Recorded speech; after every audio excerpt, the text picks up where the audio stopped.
Once upon a time, there were two sisters who lived in a grand house overlooking the Black Sea.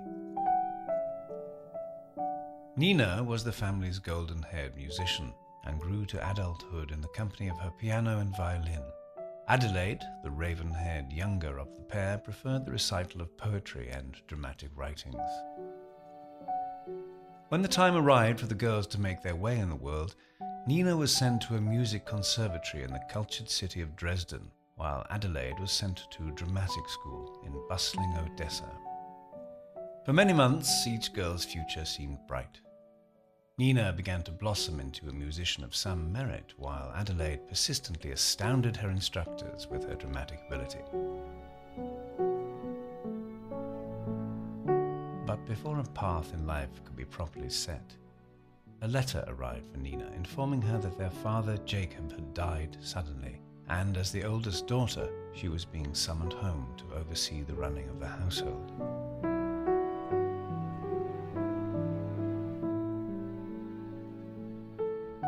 By the time evening had cast its shadow upon the day, Nina had begun her journey back to the house overlooking the Black Sea and had left behind in Dresden her grandest dreams and musical ambitions.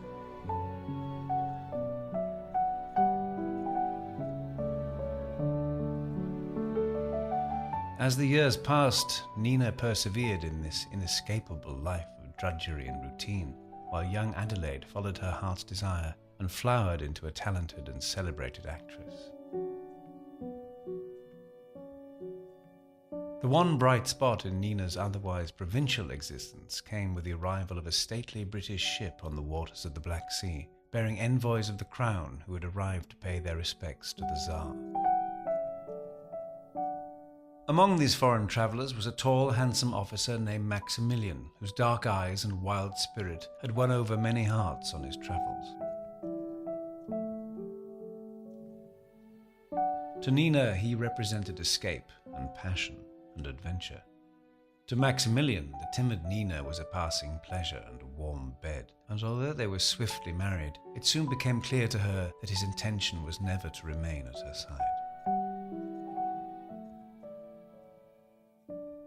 Before long, Nina's inheritance had been spent. She woke one morning to find that Maximilian had abandoned her for the seas once more, leaving her with only two gifts: a daughter named Lucy and a son named Vladimir.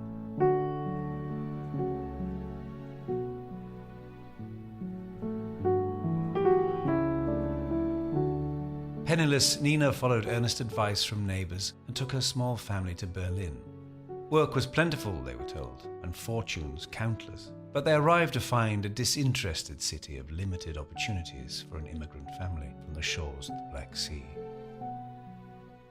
As the money began to dwindle, so too did Nina's hope. The days were spent searching for work while the children waited patiently in their small attic apartment to see if their mother would return with food or not. The nights were spent in huddles beneath the broken roof, where Nina would soothe bitter cold and empty stomachs with fairy tales of Baba Yaga, the cannibal witch of the Russian forests, of the alkonost, a beast with the body of a bird and the head of a woman, of the firebird and the fearsome Vovolaka, of Koshai the deathless and Vasilisa the fair. And from these tales, wild dreams would burst into being during Vladimir's sleep. But better to dream of wild, dark fables, reasoned his mother, than to face the world outside their attic. And so the stories continued as 2 years swept by, with Nina determined that the dreams of Lucy and Vladimir would not meet the fate of her own. It was when the wind blew coldest and the city beyond the window seemed more distant than ever that hope arrived one morning with the postman, who bore another letter from foreign lands. This time the letter brought good fortune, inviting Nina to travel across the sea so as to act as housekeeper and maid at a grand country estate in New York. It was here that lived the most beguiling stage actress in the world, Miss Alla Nazimova, known informally to Nina's children as Aunt Adelaide, who, having conquered the theatrical world, had amassed a small fortune and was determined to share it with the sister she had left behind. And so on Easter Eve of 1909, small Vladimir followed his sister and mother as they boarded the SS America and sailed from the port of Bremen into the rumbling waters of the Atlantic, clutching nothing but a small straw basket of books and a growing desire to one day share his dark dreams with the world around him. And that is where the real story begins.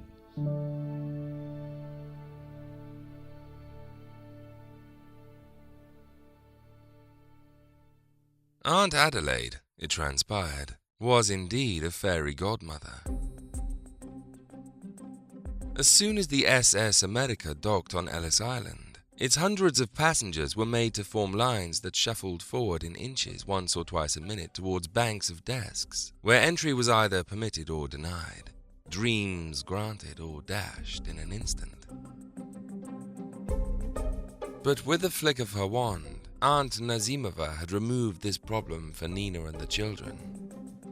Acting as their well-heeled sponsor, they were swept from the ship by polite stewards who, after a brief process, helped the family and their basket of books into a limousine, which flew through the miraculous labyrinth of New York City and on out to Portchester in the Sleepy Hollow region of New York State.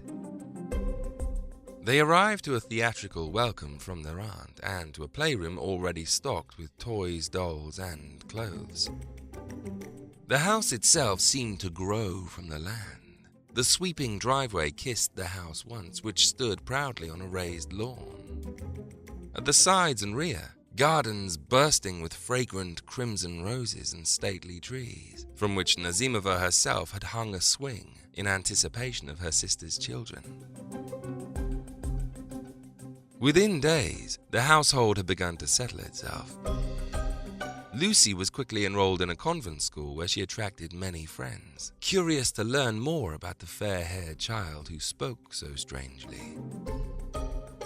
Nina was swept along in the wake of her fabulous younger sister, who introduced her to countless visitors and business associates, while gently affirming the fact that despite being the younger of the two, she was most definitely in control of the family.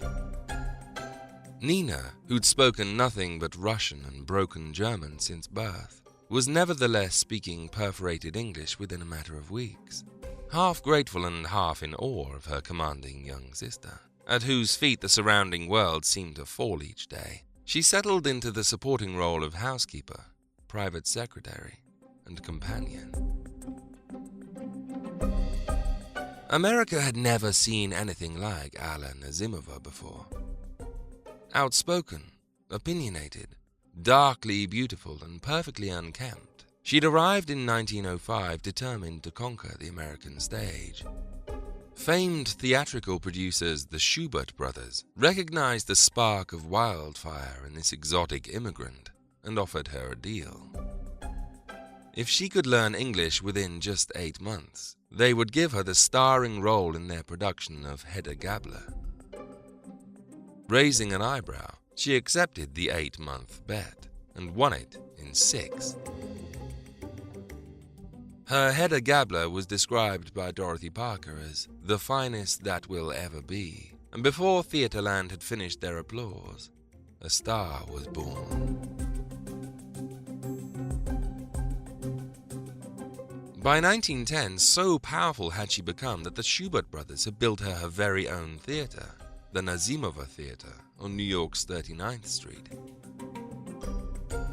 Nazimova did not demand constant gratitude from Nina and the children, but she did demand their constant respect. Loud noise from the children was met with the sight of their aunt, arms folded, one eyebrow raised, glaring down at them with darker, crueler eyes than anything they'd imagined in folklore. When visitors arrived, the children were to be on their best behavior or face stiff reprisals later. The roses, personally planted and tended by Nazimova, could be gazed upon, their scent enjoyed from a distance. But they were not to be touched. If a ball so much as brushed against the rose beds, the claw-like grip of their aunt would catch the soft flesh of their arms, and they would be hauled to a corner of the house where the fierce eyes of Nazimova would hover inches from their own, while murmured warnings would send chills through their blood.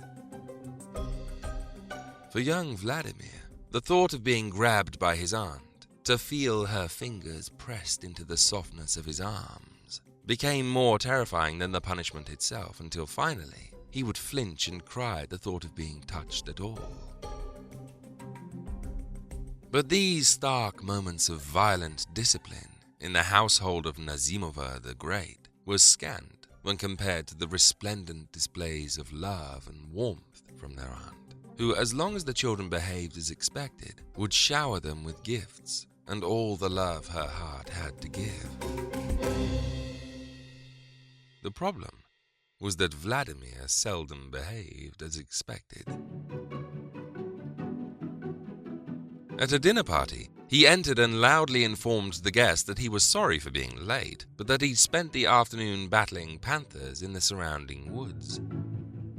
When the menfolk in attendance chuckled and played along with this fable, he would fix them with a cold stare and ask to know what exactly was amusing about battling panthers.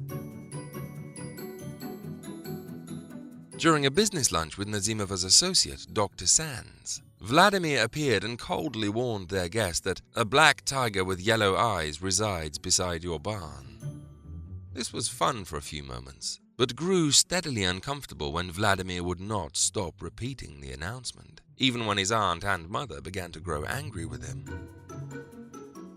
At a tea party, Vladimir interrupted the polite conversation to begin a monotonous line-for-line recital of Ernest Thompson Seton's wildlife book, The Biography of a Grizzly, which Vladimir had just finished reading. Despite their increasingly frantic calls for him to stop, it was only when he was forcibly removed from the room and taken to the garden that the guests were granted peace. For the next hour, he continued his recitation at the end of the garden.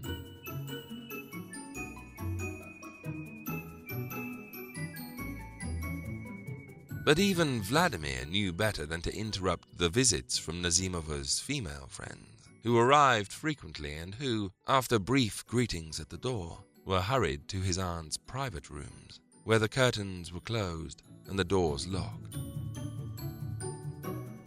"What is Aunt Adelaide doing in there with her friend?" Lucy asked her mother once, a question to which Nina did not respond. Instead, she would pay the locked door a brief scowl now and then, followed by a muttered curse in Russian. Occasionally, these glamorous visitors would join the family at breakfast time, their hair still slightly tousled and their faces makeup-free, swapping furtive smirks of joy with their aunt, while trying their best to be interested in children. No one could deny that Vladimir was clever beyond his years. The boy could sometimes read 4 novels in one day, and months later recall to the smallest detail the precise intricacies of the plot, and even the vocabulary used. But there was something almost unsettling about the eccentric ways in which this intelligence displayed itself. Vladimir longed more than anything to own a pony, but not wishing to turn her cottage retreat into a petting farm, Nazimova refused to buy one for him. Instead, she commissioned at great expense the building of a mechanical toy horse, upholstered with genuine horsehide, upon which he could play. If Vladimir behaved himself, then he would be allowed for an hour or 2 a day to ride the mechanical pony. But if he acted out, then the door to the pony room was locked tight. On these days, Vladimir would retreat to the rear of the house and gently bang the screen door shut over and over again, until the blood finally rose in Nazimova, who would chase him around the garden in rage. During the intervals at school basketball games, Vladimir would calmly rise from his seat in the bleachers and march to the middle of the court, dressed as Francois Villon or Don Quixote, where he'd begin to recite Kipling or Cyrano, as his puzzled contemporaries frowned in scorn. On one occasion, even the strict words of the teachers could not deter him from finishing his speech, and the police were called. They chased Vladimir around the field for a few moments, lunging to try and catch him as he breathlessly dodged from side to side, still speaking fluent Quixote, until finally they caught him, holding him with firm hands much as his aunt had done, and unable to understand why their holding him was causing him to scream out so terribly. This defiance of convention and authority continued uneasily, until finally, Nina and Nazimova decided that what Vladimir needed most was a rapid and extensive education, and sent him away to a private school in New Rochelle. Precisely 2 months later, he was deposited back at Nazimova's cottage by the school's headmaster, who told his dismayed matriarchs that the boy was impossible to teach. But Nazimova's will was as fierce as that of Vladimir's, and before the month was out, he'd been sent instead to the Clayson Point Military Academy, where defiant spirits had been successfully broken and remodeled since 1883.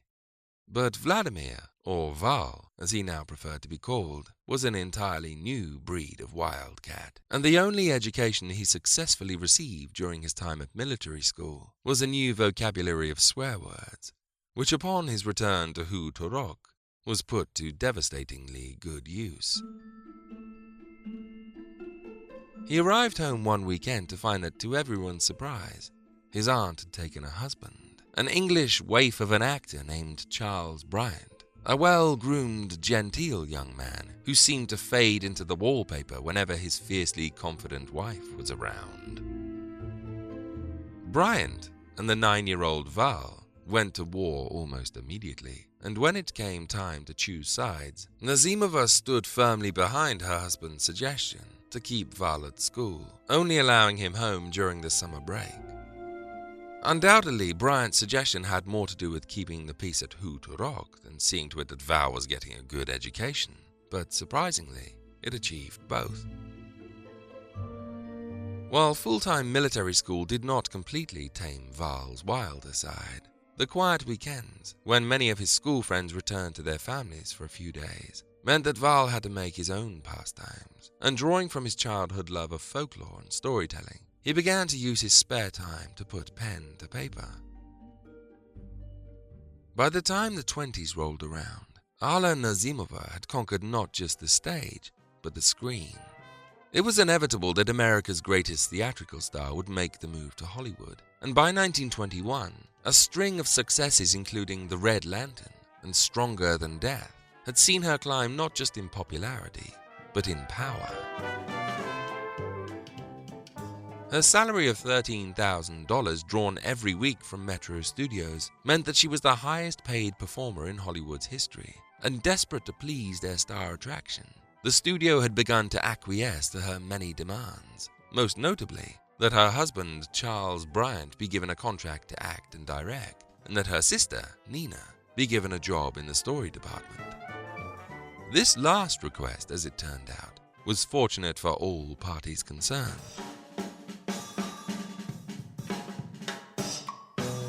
Since arriving in America, Nina had used her scattered private hours to write fiction, never supposing for a moment that anyone would ever want to read it. By rereading and rewriting her own stories, she'd grown particularly adept at the art of editing and had an almost supernatural grasp of grammar.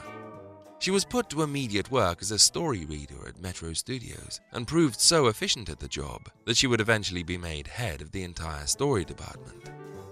For the longest time, the fellow inhabitants of Porchester had remained respectfully ignorant of Nazimova's fame.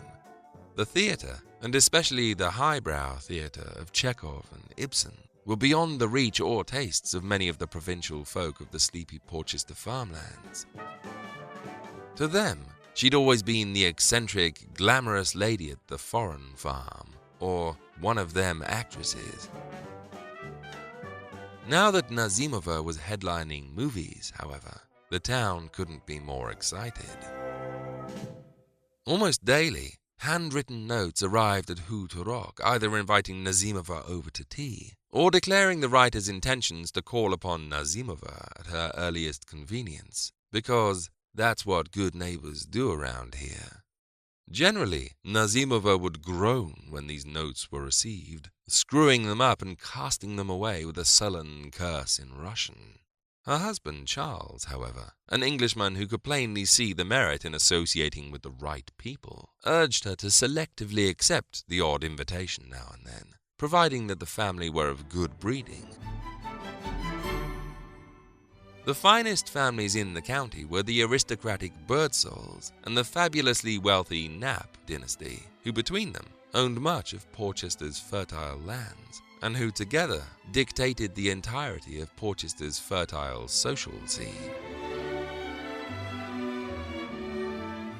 Under pressure from her husband, Nazimova spent an afternoon being entertained by the stuffy Birdsouls, who collectively uttered no more than 10 words throughout the afternoon, and whose tea was almost as weak as their chins.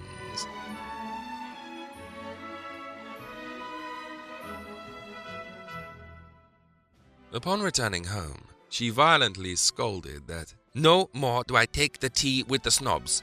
If they want the tea, they must come to Nazimova. I will show them the tea. A few weeks later, she was informed that she would soon be showing the tea to the wealthy Knapps at Hooterog, which instantly caused her to regret her proclamation. Mr. and Mrs. Knapp arrived with their youngest daughter Ruth on a summer's afternoon, and were shown through the house to the patio surrounded by roses, where Nazimova awaited them, adorned in a scarlet kimono and drawing silken smoke through an ebony cigarette holder. "Hello," she drawled, holding her hand limply towards them. "Wonderful of you to come here." The Knapps were, as it transpired, a little more talkative than the Birdsouls, but equally as conservative and twice as snobbish. By the time half an hour had passed, Nazimova was bored completely by their talk of golf and income taxes and regatta stories, and had made up her mind to speak only to young Ruth. "Do you like my roses?" she asked the girl. Ruth nodded bashfully. "Ruth is quite the gardener at home," said Mrs. Knapp. "Why, last season—" "Do you like to swing on swings?" said Nazimova, ignoring the girl's mother. Ruth nodded again. "We have a swing on the tree back there. You may play on it if you wish." "I would rather that Ruth did not do that," said her father. "We can't risk any—" "Push, push, push," hissed Nazimova. "Children are made to swing on swings." She leaned closer to Ruth. "You are beautiful, girl. You have boyfriend?" "Ruthie here will marry into the Birdsouls when the time comes," said her father proudly. Nazimova squinted at him and snorted. "Married? Oh, Chantigorish, she's a little girl. How could she be told one day to be married?" "Our families decided it long ago," said Mrs. Knapp sternly, shooting her husband an annoyed frown. "Gloopy," Nazimova snapped. "Stupid." She winked at Ruth and drew on her cigarette holder. Ruth glanced bashfully at her parents and then looked around at the house. To her surprise, a boy in military uniform was smiling curiously at her from the doorway. "I remember I was invited one day to tea to meet Nazimova," said Ruth later. "I was 13 years old, with braids down my back and that sort of stuff, and I had no idea who Nazimova even was, just that she was an actress. I only went along for the ride.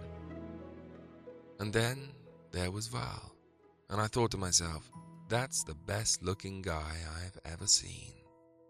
We were introduced, but I didn't see him again until about 4 or 5 years later. It was at a block party in the town where we lived. The block party was the culmination of quite a summer for Val Lewton.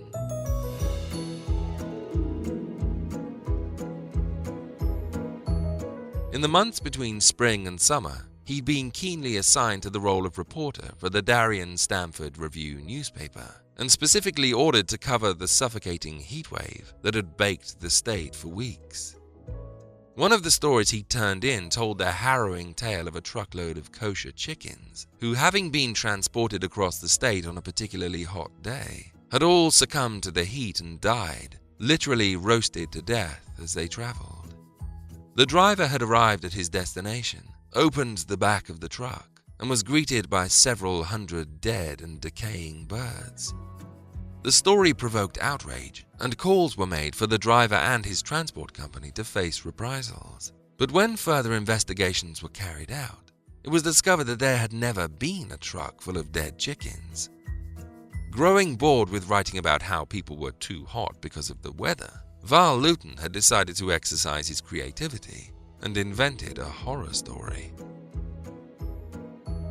He was quickly fired in disgrace and took a job at Steiger & Schick's department store, where he was assigned to the relatively humdrum task of elevator operator, ferrying bustling customers from floor to floor. One afternoon, Val saw the arrival of the store manager's wife, a large, haughty woman who constantly snapped at Val and who made her way ferociously towards the elevator. As she was about to board the lift, Val, out of sheer boredom, held up his hand and forbade her to enter. "What is this?" she shrieked. "Why may I not board the elevator?" Val pointed to the lady's waistline and said, "I'm sorry, I'm only allowed to take one passenger at a time." With again no job to occupy his time, Val returned to Porchester for the remainder of the summer, where his mother, angry at the fact that he'd been fired so publicly from 2 jobs in as many months, refused to give him an allowance.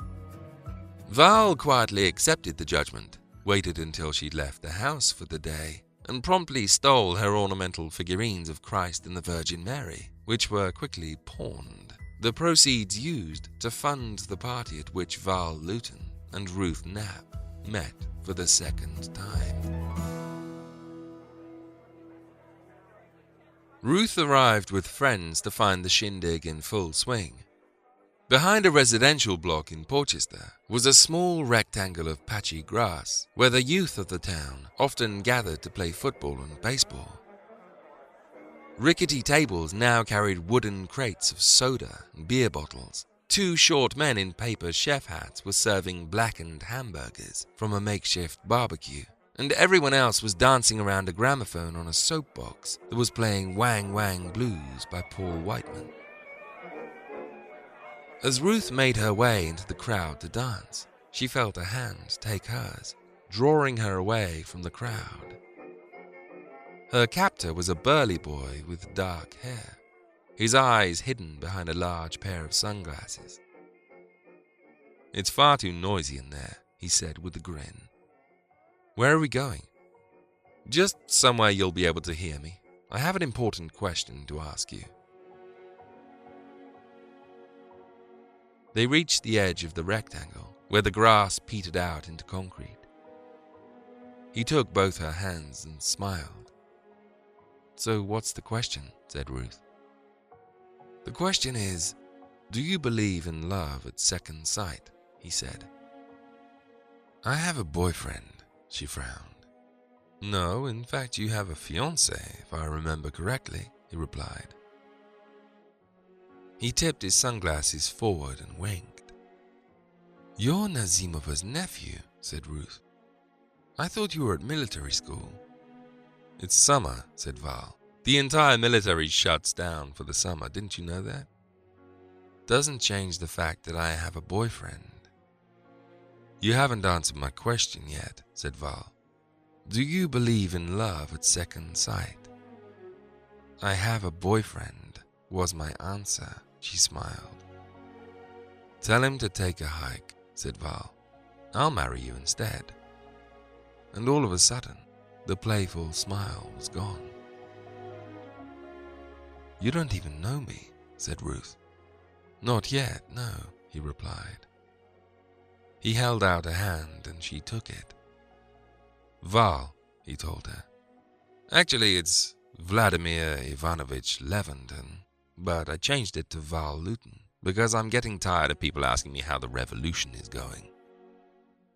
She laughed. "Ruth Knapp," she said, "although one day I'll be Ruth Birdsall, just so you know." "Actually, you're wrong," he said. "You'll be Ruth Leventon, but for convenience sake, everyone will say Ruth Lewton." Ruth grinned and studied him curiously. Already she knew that she'd never met anyone quite like him before.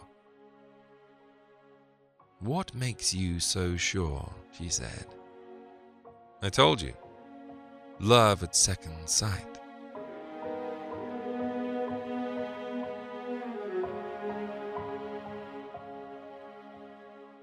He wrote me a letter when he got back to New York Military Academy, Ruth said later.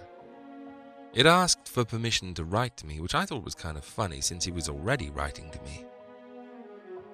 I was thrilled. I was thrilled to death. By that time, I really had fallen quite in love with him.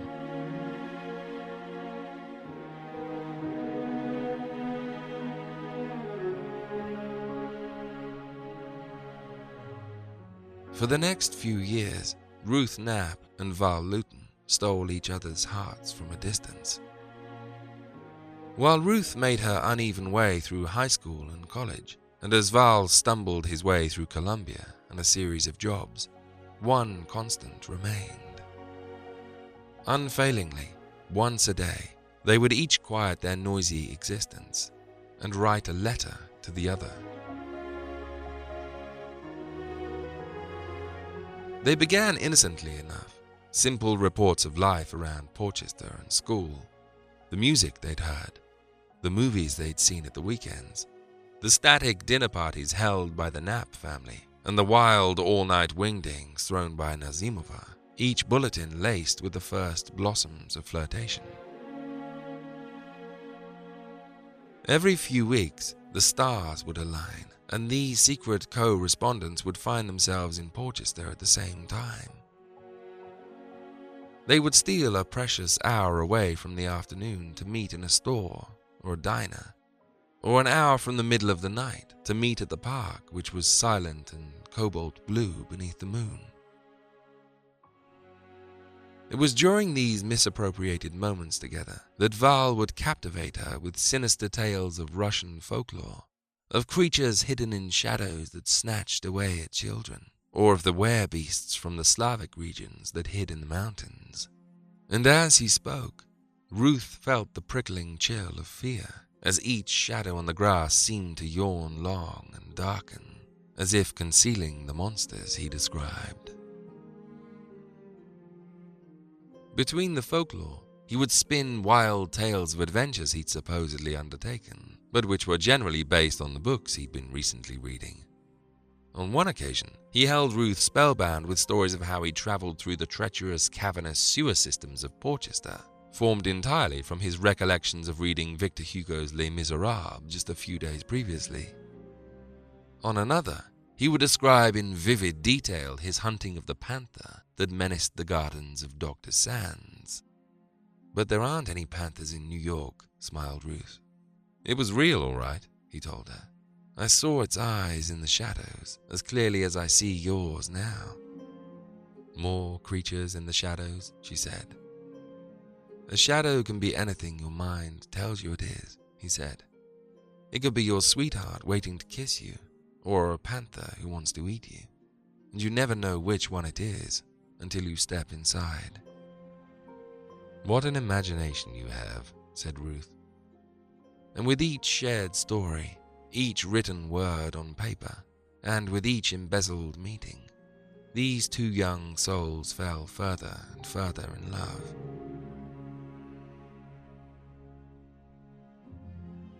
It wasn't long before this clandestine affair was known to the wealthy Knapp family, who had remained unimpressed with the Nazimova household and with Val's notorious antics, and who frequently told their daughter so.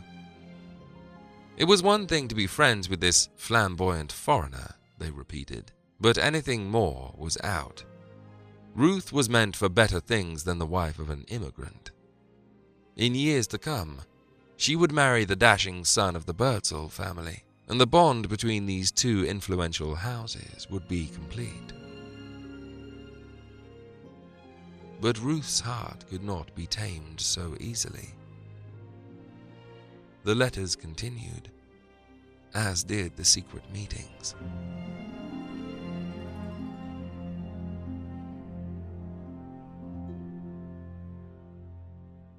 Mrs. Knapp arrived at Hoot Rock one afternoon and asked firmly to speak with Val's mother, but was informed that Miss Lewton was in Hollywood. However, Miss Nazimova was at home.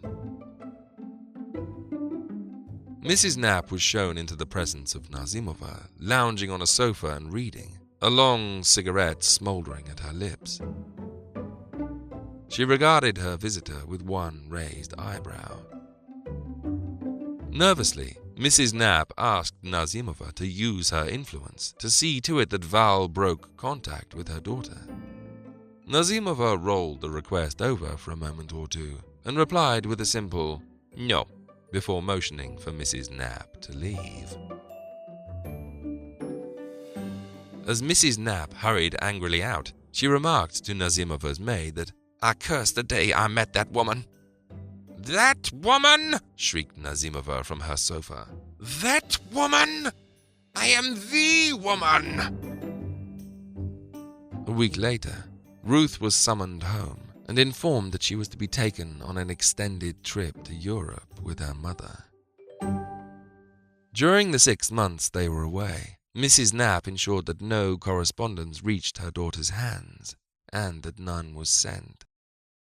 By the time they arrived home, both of the Knapp parents felt sure that the long absence had cured both Ruth and Val of their feelings for one another. But not 1 week had passed before they discovered that their daughter had once again been sneaking away to meet him. As a last resort, they decided to face down the problem themselves. A dinner invitation was sent to Val, and that weekend he arrived wearing sunglasses and chewing gum. The Knapps had made no secret of the fact they disliked him. The Porchester grapevine had been well informed of their opinions on the flamboyant foreigner through coffee mornings and social events, and the Chinese whispers had reached Val's ears many times. His reluctant attitude during their dinner, therefore, was quite understandable.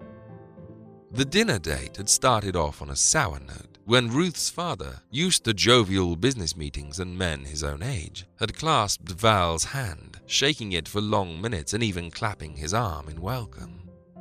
Val, desperate to break away from the man's grip and still pathologically averse to being manhandled in any way, finally snapped back his hand and took a step away, trying his best to rescue the situation with a forced smile, but failing miserably. But it was during the break between the main course and dessert, when Mr. Knapp decided to educate Val in the subject of their family heritage, that things really took a slide.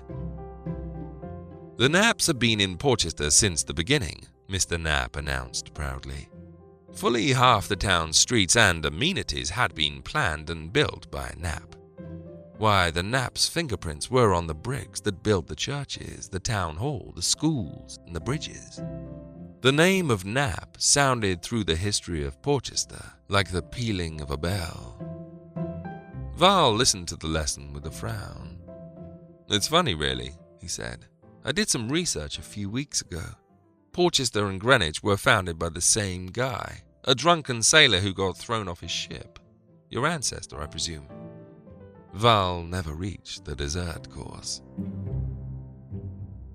When the Porchester gossips began to report back to Mrs. Knapp that Ruth and Val had become engaged, Mrs. Knapp again tried to reason with her daughter. Val had dropped out of Columbia to pursue a career in journalism and writing. So far that year, he'd been fired from the Bridgeport Herald, the New York Morning World, and the New York American. His attempts at writing a novel had been met with unanimous indifference. Ruth had 1 year left at college. Why throw away her bright future for someone so reckless? "I love him," Ruth told her mother. "He's stubborn and fickle and difficult and so infuriating and so imperfect, and I love him more than anything in the world."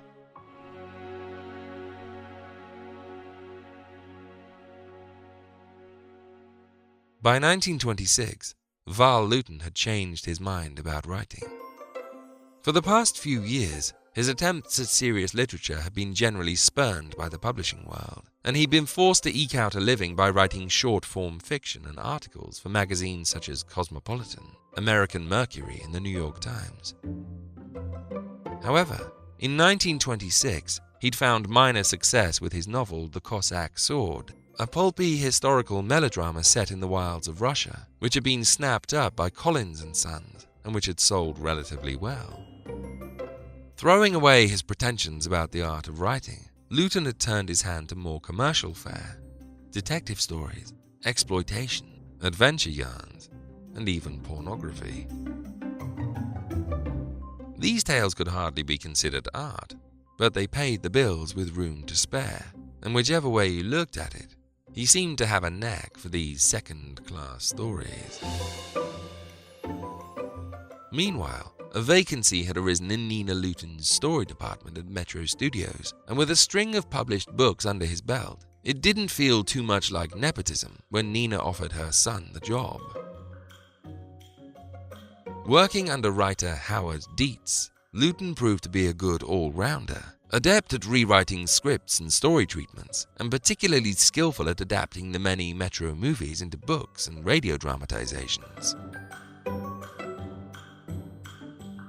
With a steady paycheck now coming in, and now that Ruth had finished college, they decided that the time was right to get married. The date was set for the 19th of April 1929 at St. John's Church on Perry Street. It was to be a small affair, consisting of the closest of their friends and family. Lucy, Nina, and Nazimova celebrated the news by clutching the happy couple tightly.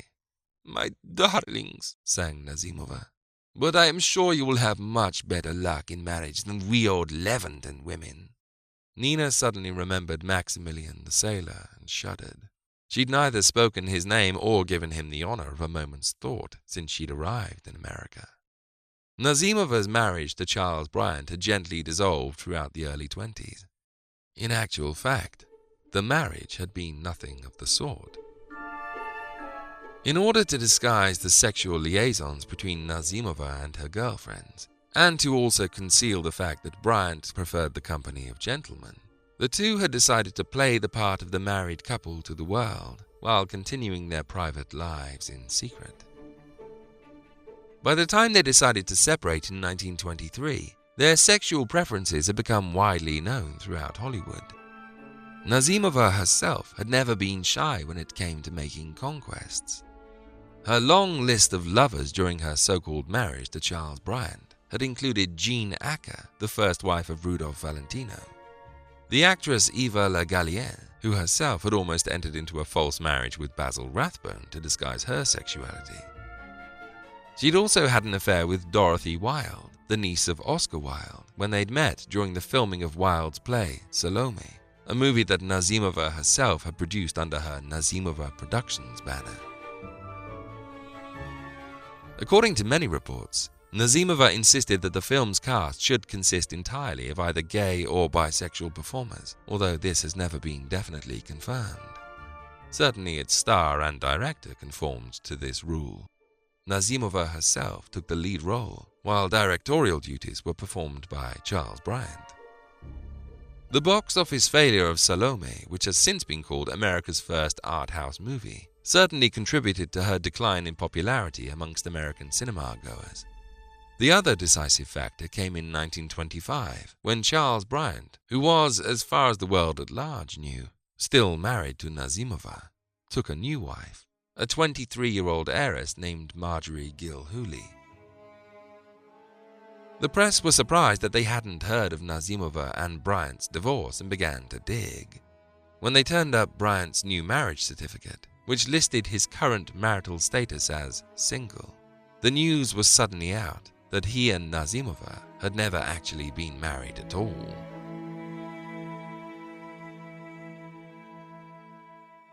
The lie, along with the dismal response to Salome, dented Nazimova's appeal to such a degree that she retired from the screen and returned to the more forgiving world of the theatre.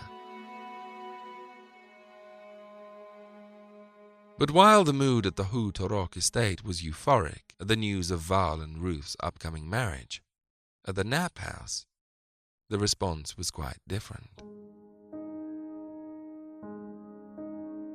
Ruth and Val arrived to a cool reception and were shown to the drawing room, where Val nervously but excitedly told the Knapps that a date had been set for their union.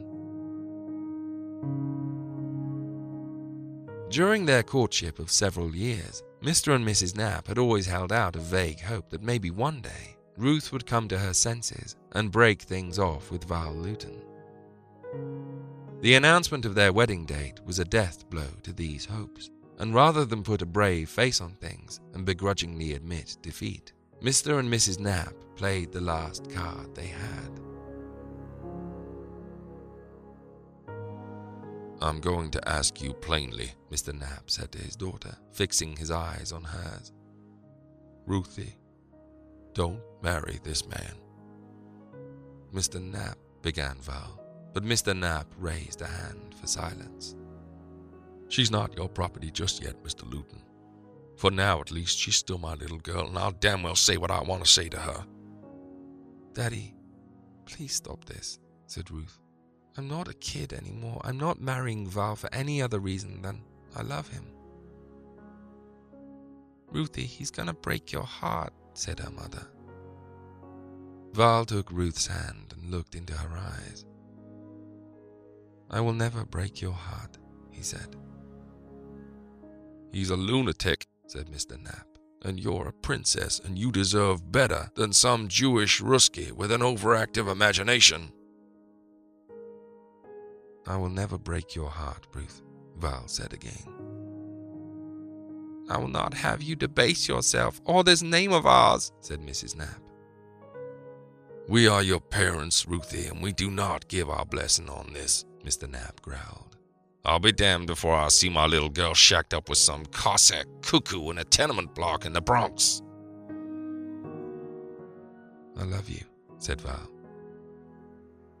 "I think we should go," Ruth said.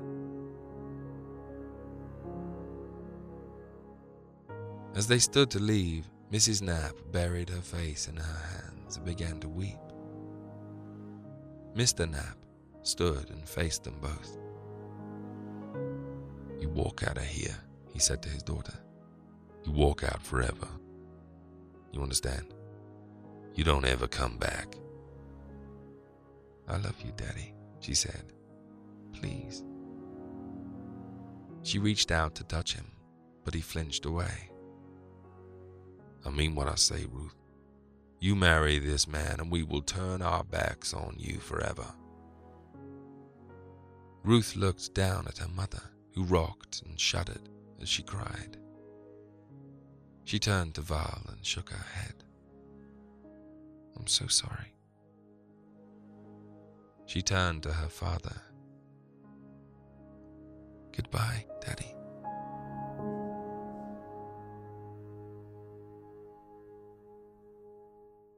On the morning of April 19th, 1929, Ruth Knapp became Ruth Lewton at St. John's Church, where a handful of well-wishers, including Nina and Lucy and Aunt Nazimova, threw rice and wished the young couple a safe voyage on the good ship Matrimony.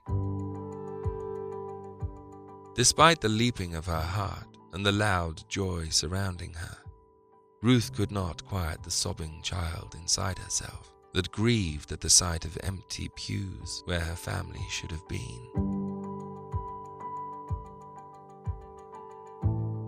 They emerged into a grey morning and a soft wind that shook the first leaves of spring as they passed the trees on the sidewalks.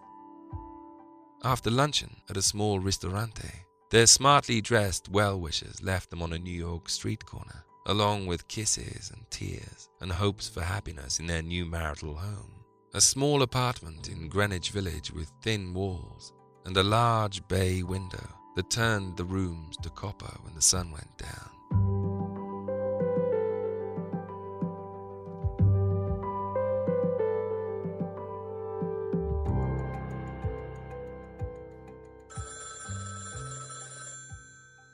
The morning after their wedding, the candlestick phone in their apartment rang for the first time.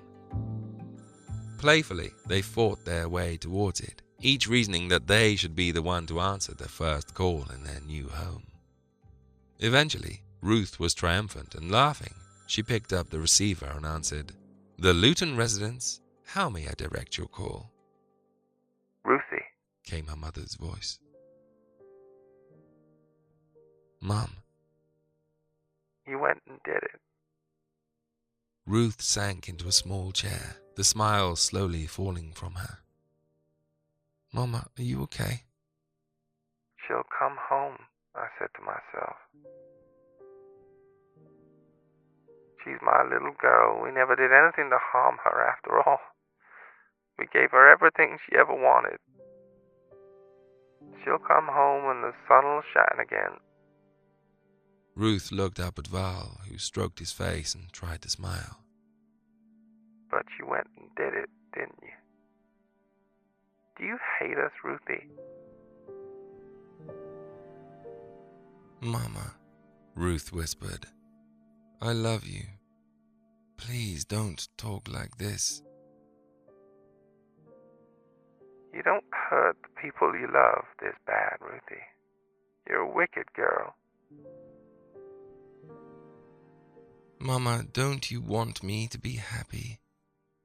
Val's hands flew to his hips and he began to shake his head. I'll tell you what I want. Her mother said. I want you and that kike to go to hell. From somewhere down the line, Ruth heard her father barking angrily and felt her eyes fill with tears. I love you, she said. I love you, Mama. I said you go to hell. Her mother hissed. You made your bed. Now lie in it. The line cracked and fell silent.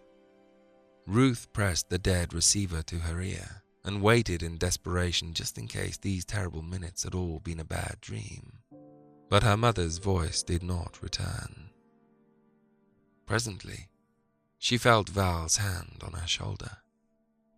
The shadows in the room were suddenly turned to golden by the birth of a New York morning sun. But Ruth did not notice.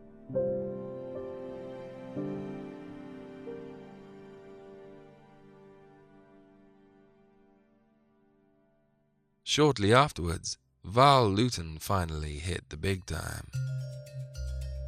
After a string of minor hit novels, his name suddenly became the toast of the literary world when he published No Bed of Her Own, the scandalous tale of Rose Mahoney, a free-spirited stenographer and her group of girlfriends, and the methods they must employ in order to survive during the Great Depression. Rose Mahoney is sexually liberated, confessing often to sexual encounters with her many boyfriends, and yet radically for a 1930s novel, she is painted as utterly sympathetic, even heroic at times. Various fates befall her equally unlucky friends. One is reduced to prostitution and abuse. Rose herself resorts to posing nude for cash, and at one point must make the decision whether or not to appear in a pornographic movie. Even the cameo players orbiting the main story thread have become natural-born survivors. In one scene, Rose is ejected from a cinema by an usherette who mistakenly believes that Rose is soliciting in the darkness. However, we soon learn that this same usherette has been giving $2 quickies to sailors in the darkness of the balcony. The story reaches a shattering finale in which Rose must rapidly try to scratch together $4 in order to pay for medicine for a sick child. With time ticking quickly by and growing ever desperate, she resorts to randomly propositioning male strangers in the street, pleading that, "I'll do anything for $4 if you'll only hurry." Eventually, Rose snags a wretched customer, and once the deed is done, she flies to the chemist, purchases the medicine and rushes it to the child's bedside, only to find that while she was gone, the boy has succumbed to his malady and died in pain. Broken by her experiences, she staggers out into the world bereft and defeated by society, and convinced that the only way to proceed in life is to give up on her very humanity. She would be inhumanely cruel, reads the final paragraph. Self-assertive, immoral, industrious, anything, whipping herself on to become rich and secure. That was what mattered. And poverty was the crime of crimes. Tomorrow, the new job. She would never let it go until she had a different one.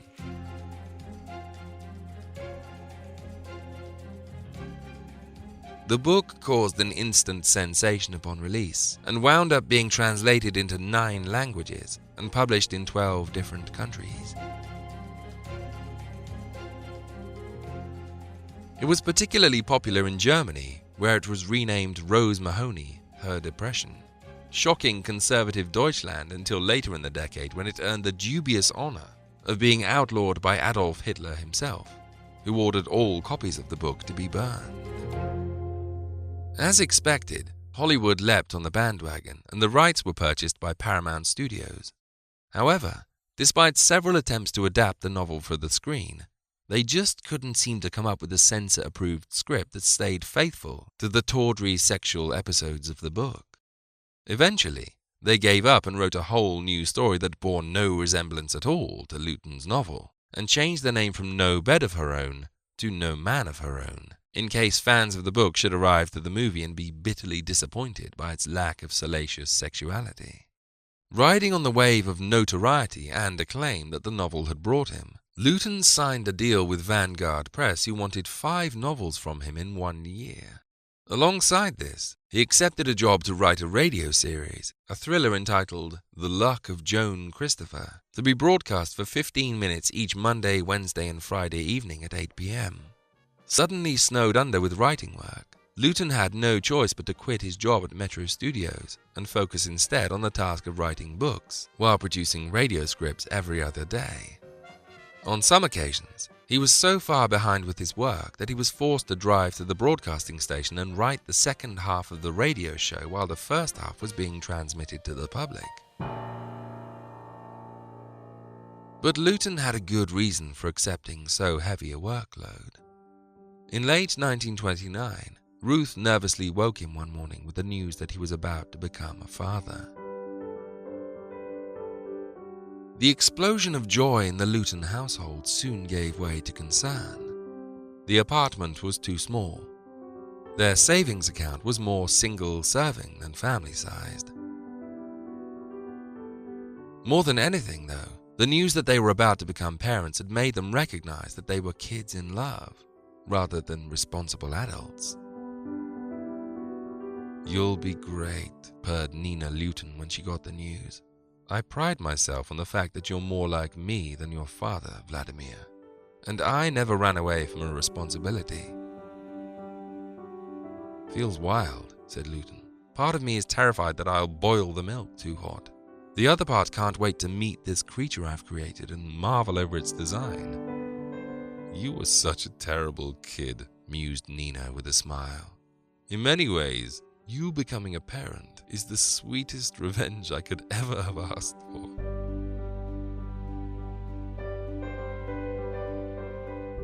Over the course of a year, Lewton rose at dawn and buried himself in his work, incredibly turning out the 5 novels he'd been contracted for, plus a thrice-weekly helping of The Luck of Joan Christopher. Ruth, meanwhile, struggled each day to keep the rest of their lives in order, while growing progressively larger. By the time the spring of 1930 swept in, such was her size that she began to joke that she'd almost doubled, and that the baby would probably emerge fully clothed. It was May 6th of 1930 when Ruth realized that the intermittent gripping sensation in her belly was the baby wishing to be born. They threw on their coats, collected the pre-packed suitcase from its place by the front door, and eased their way down the steps and boarded their car. At the hospital, orderlies fussed around Ruth, placing her gently into a wheelchair and hurrying her through the reception. Val hurried along behind, clutching his wife's outstretched hand, until at the front desk, he was presented with forms to sign, and her fingers slipped through his. The waiting room in the maternity ward, a windowless box that smelled of sweat, with a row of squeaking seats and walls the color of a smoker's teeth, was empty. Lewton paced the floor for hours, gradually losing his jacket, his tie, his cufflinks, his top 3 shirt buttons, until finally the confinement was broken by the arrival of a middle-aged nurse, with pain in her eyes. "Mr. Lewton," she said, Can I go in? Is it all okay? It was a very difficult birth, the nurse said. What are you telling me? Where's my wife? She's in the operating theatre, the nurse said softly. Your daughter is there too. My daughter? You have a daughter, Mr. Lewton. Lewton sank to a chair and tried to catch his breath. Mr. Lewton, there's a problem. He looked up at the nurse. Your daughter, she said. She needs your help.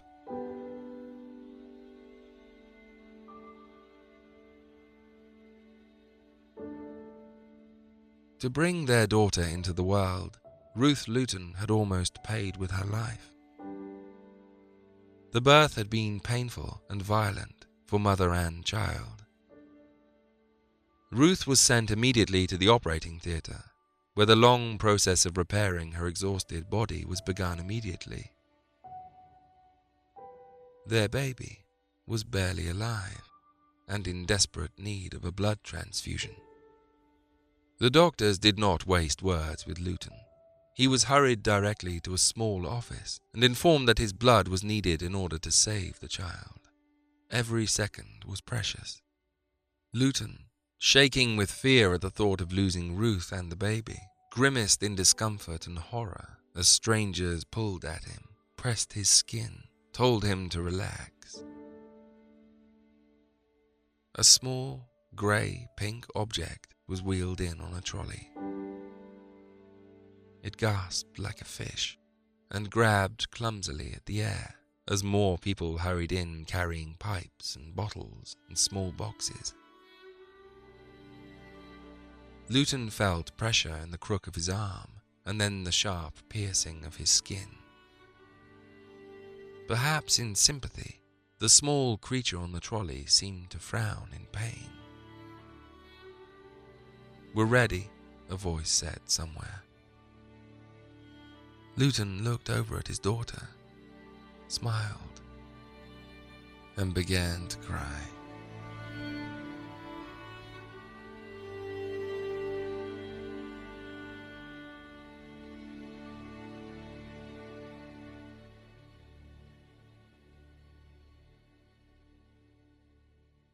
Perhaps it was the injection of her father's blood in the first minutes of her life that caused young Nina Ruth Lewton to display the same rebellious attitude as her father.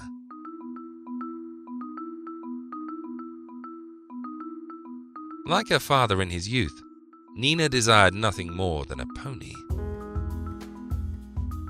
In this instance, however, a mechanical substitute was not purchased. This led to several days of Nina pointedly ignoring her father, folding her arms and looking away whenever he entered the room.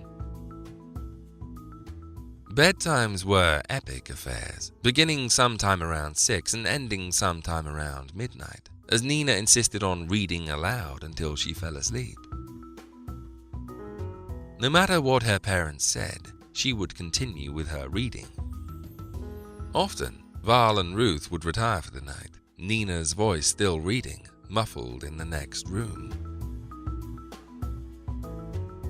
At a dinner party one evening, Val and Nina got into a heated debate about eating vegetables, which culminated in Nina throwing her glass of water in her father's face.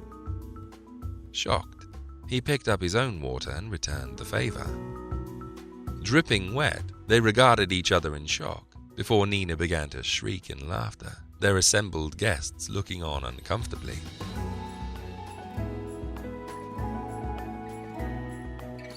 Among this new chaos in the Lewton household, Val kept working, writing not only novels for Vanguard and episodes for radio, but short stories for magazines and periodicals. It was around this time that Val's mother received a distinguished guest at her office at MGM Studios. David O. Selznick, MGM's newest producer, was currently doing his best to outshine his bitterest rival, MGM's wonder kid Irving G. Thalberg. Over the past few years, both men had been working tirelessly to outdo the other. Thalberg from MGM had given the world Ben-Hur, Anna Christie, The Divorcee, and Tarzan. Selznick from RKO had answered back with What Price Hollywood, A Bill of Divorcement, The Animal Kingdom, and King Kong. Weak-hearted since his youth, Thalberg, already overworked and overstressed, had suffered a heart attack at the end of 1932, and worried about having to carry on alone, studio boss Louis B. Mayer had spared no expense in hiring away David O. Selznick from RKO to take Thalberg's place. The negotiation hadn't been as difficult as many would have believed. After all, Selznick had a fairly good reason for wanting to keep Mayer happy. He'd been married to Mayer's daughter, Irene, for the past 2 years. Upon his joining MGM in early 1933, the press had leapt on the fact that Hollywood was a hotbed of nepotism. The Hollywood Reporter famously led with their headline, "The Son-in-Law Also Rises."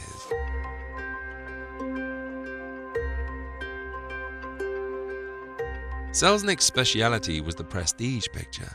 Hugely ambitious cinematic masterpieces, usually based on literary classics, that dazzled critics and scored big with audiences.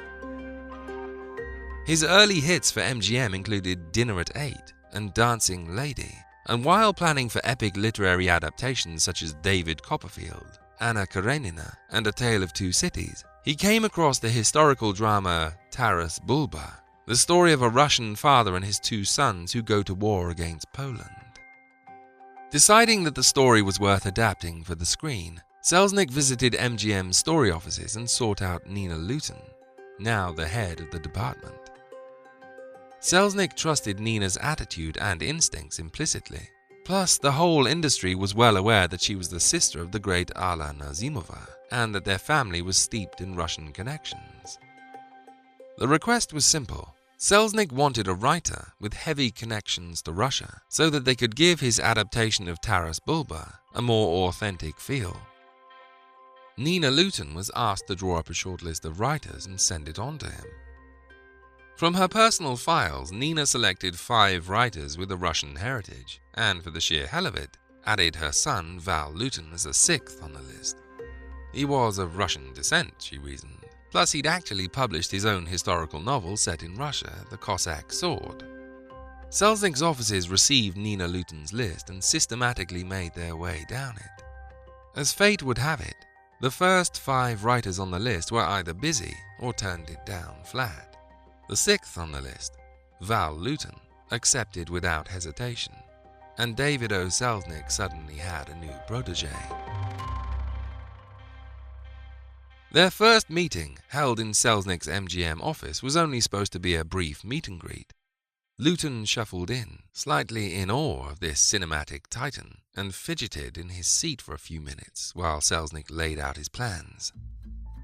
"I'll give you $200 a week," Selznick told him. "Take the book, get a feel for it. I want a treatment. I want it detailed and I want it faithful. And I mean faithful. Give me the story, but concentrated. I don't like creative flourishes at this stage." "Okay," said Lewton. Selznick frowned. "What do you mean, okay?" "What do you think I mean?" said Lewton. "Most writers fold their arms like an Irish grandmother when I tell them not to act like writers," Selznick said.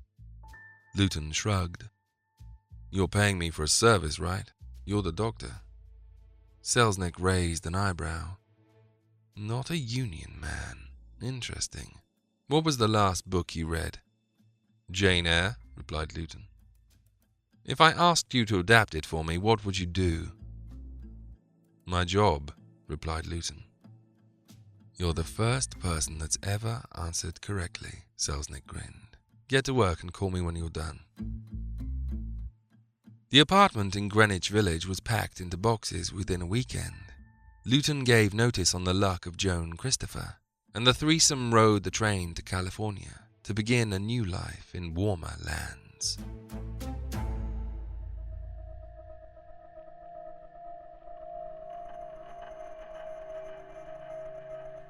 It was while riding the train that Lewton was visited by the first of many nightmares on the same theme. In this black dream, he was alone in the darkness. Beyond, somewhere in the enveloping shadows, he could hear the soft movement of a creature as it neared him.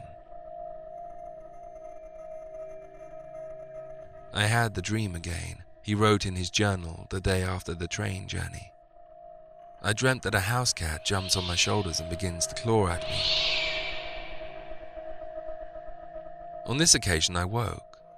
The person in the berth above me was stirring, evidently some atavistic instinct to guard against a beast leaping from above brought on the dream and had wakened me.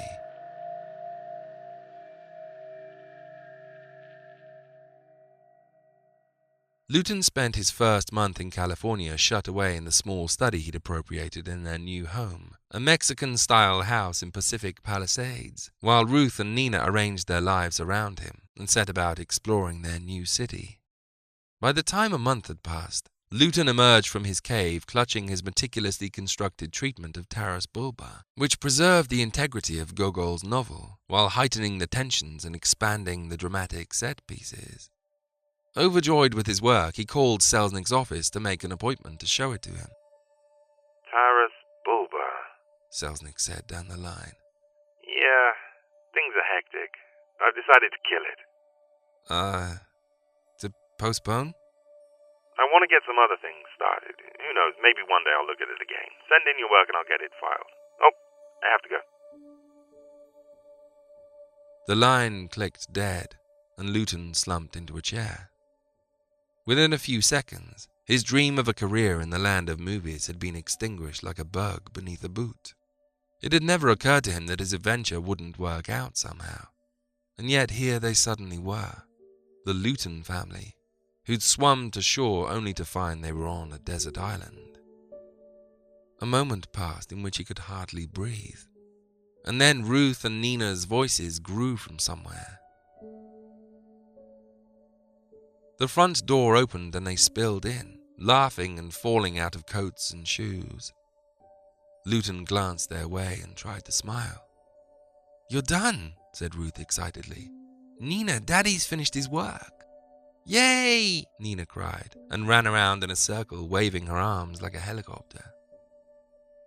"When are you seeing Selznick?" Ruth asked him.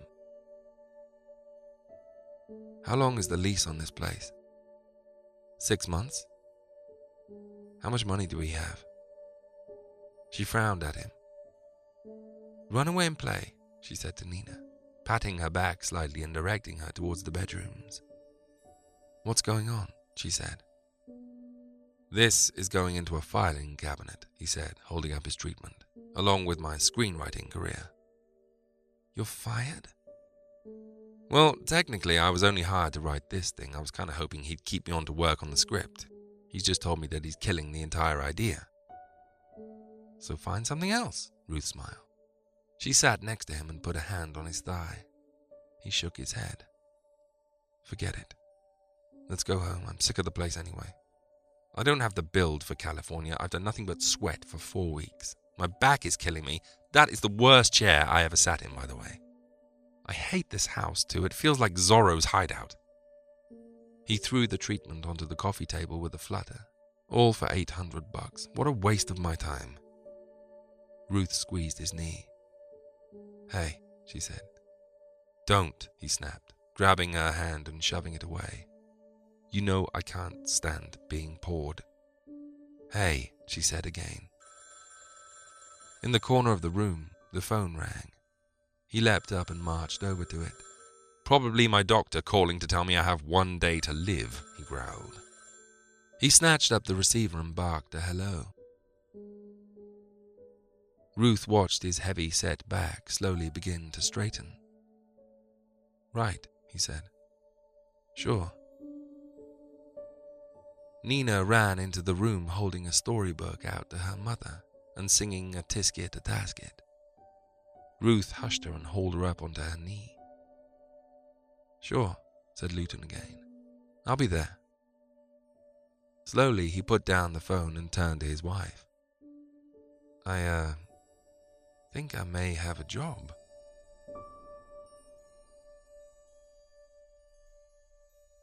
David O. Selznick had lost interest in Taras Bulba, but he had most definitely not lost interest in Val Lewton.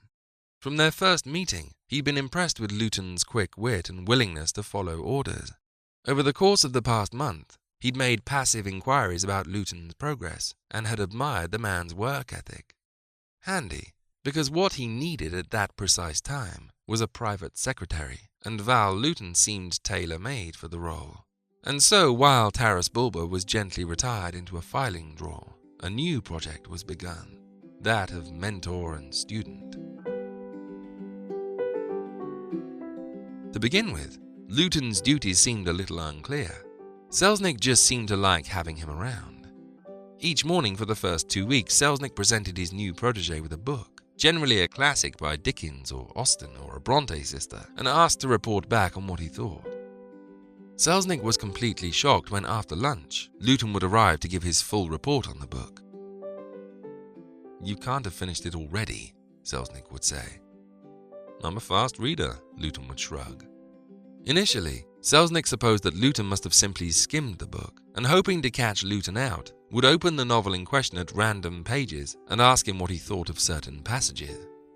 To his surprise, Lewton would give detailed analysis of any paragraph Selznick cared to mention, sometimes even correcting him on missing words. Because of Lewton's talents, Selznick could assess the suitability of a full novel each day instead of each week. On long train rides together, Lewton would fly from the carriage at various stops, weaving in and out of the bustling crowds and scooping 2 or 3 books from the bookstand, before tearing back to the train and rejoining Selznick in his compartment. As the train shuffled along on its journey, Lewton would speed read through Mark Twain or Margaret Mitchell or Leo Tolstoy epics, processing the stories instantly and analyzing their cinematic potential on the fly as Selznick looked on in awe. It wasn't long before Lewton's responsibility around Selznick's office began to grow. If Lewton thought a book was no good, then Selznick tossed it to one side. Lewton was called upon to attend all casting sessions, and if he gave the thumbs down, Selznick would cut the auditionee short and call for the next. They would pore over scripts together, and if sections began to drag or were deemed unnecessary, Lewton could be counted upon to provide a rewrite by the following day. "I remember him staying up until all hours of the night working on screenplays," said his daughter Nina much later. He enjoyed having his hand in the writing.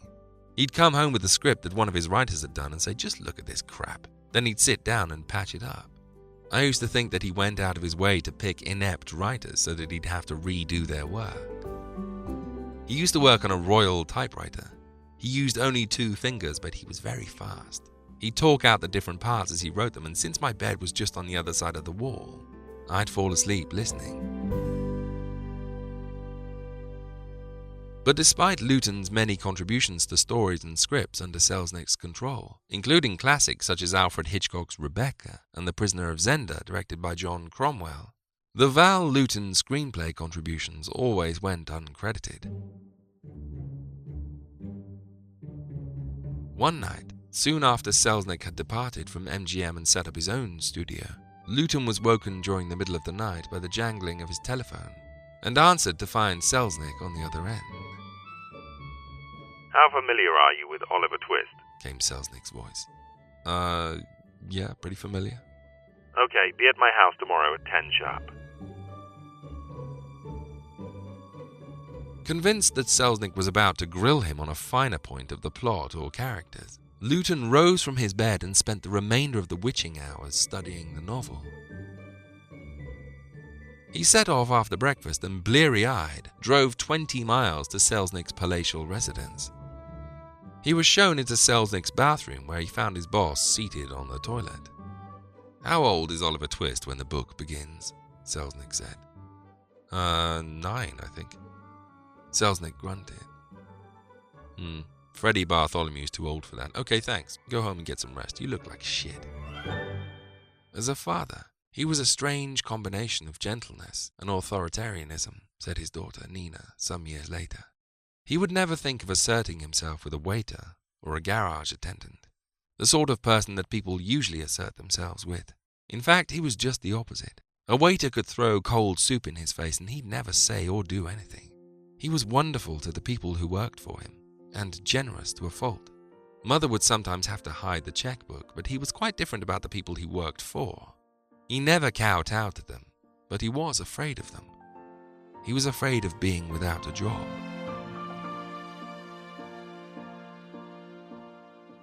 The Oliver Twist episode perfectly demonstrates the way that David O. Selznick would, from time to time, gently remind his employees of the pecking order. But even though Selznick was prone to casually acting the part of white slaver, the relationship between the two men would grow and flourish into one of respect and mutual admiration. Lewton slowly became the other half of David O. Selznick's brain, until eventually, Selznick rarely made a move without Lewton's approval, and almost always acted upon Lewton's business suggestions. Because of these flashes of inspiration and wisdom, it was inevitable that Val Lewton's own legend began to grow in Hollywood circles.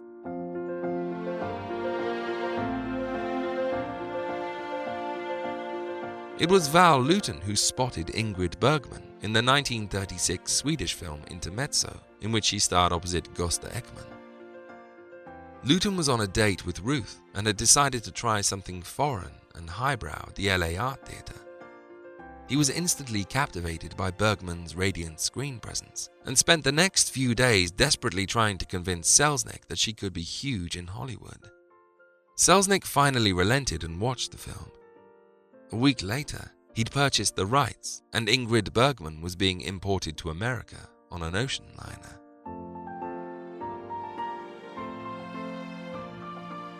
It was Lewton who dreamed up the now legendary crane shot in Selznick's Gone with the Wind, a breathtaking set piece in which the camera rises above a street in war-torn Atlanta and follows Scarlett O'Hara as she makes her way through and between hundreds of wounded soldiers lying in the southern heat. It was Lewton who, while present during shooting on a dinner scene in Gone with the Wind, noticed that the movie's director, Victor Fleming, had accidentally arranged the shot of the table so that two large melons sat directly beneath the breasts of Vivian Leigh.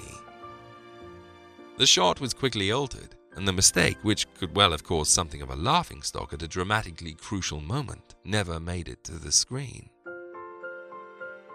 It was also Lewton who was given the unenviable job of waiting in the foyer at the movie's preview screening with a stopwatch and timing exactly how long it was before the men started to emerge to relieve themselves in the bathroom. When the data was sent back to Selznick, he knew exactly where to place the film's intermission.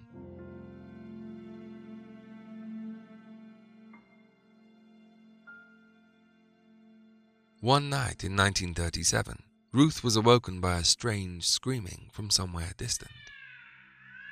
Collecting herself, she swung her legs from the bed and mistily made her way to the window.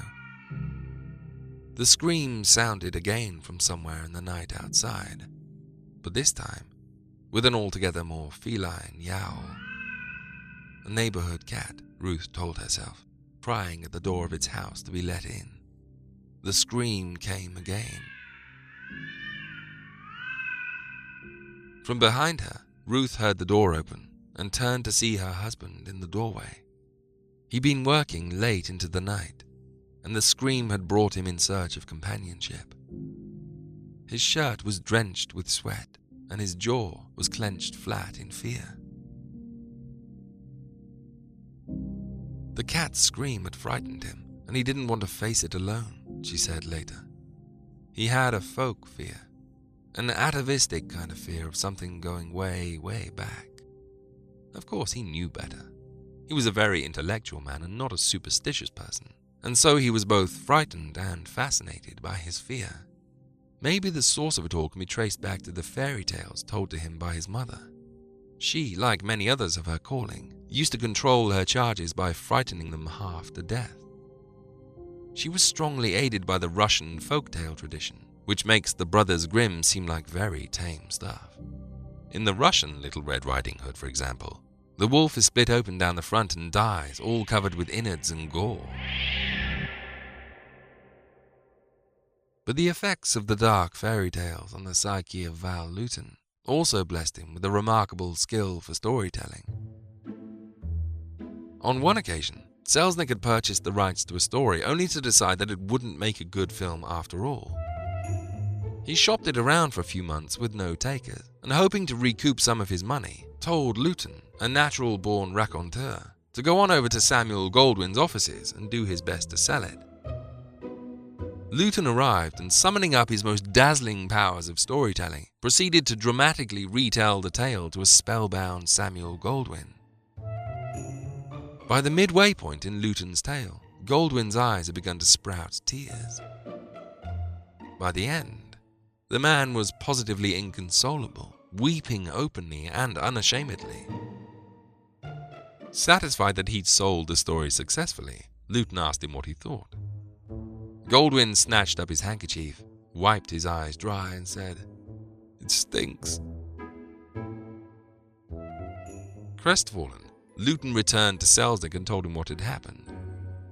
"I can't believe it," Selznick said. "You had the guy weeping, but you couldn't make the sale? Tell it to me the way you told it to him." Lewton took a breath and proceeded to repeat the entire story word for word, using the same dramatic prowess he'd used to sell the story to Goldwyn.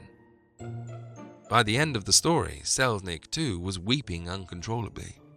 "Good God," wept Selznick. "Goldwyn was right. It really stinks."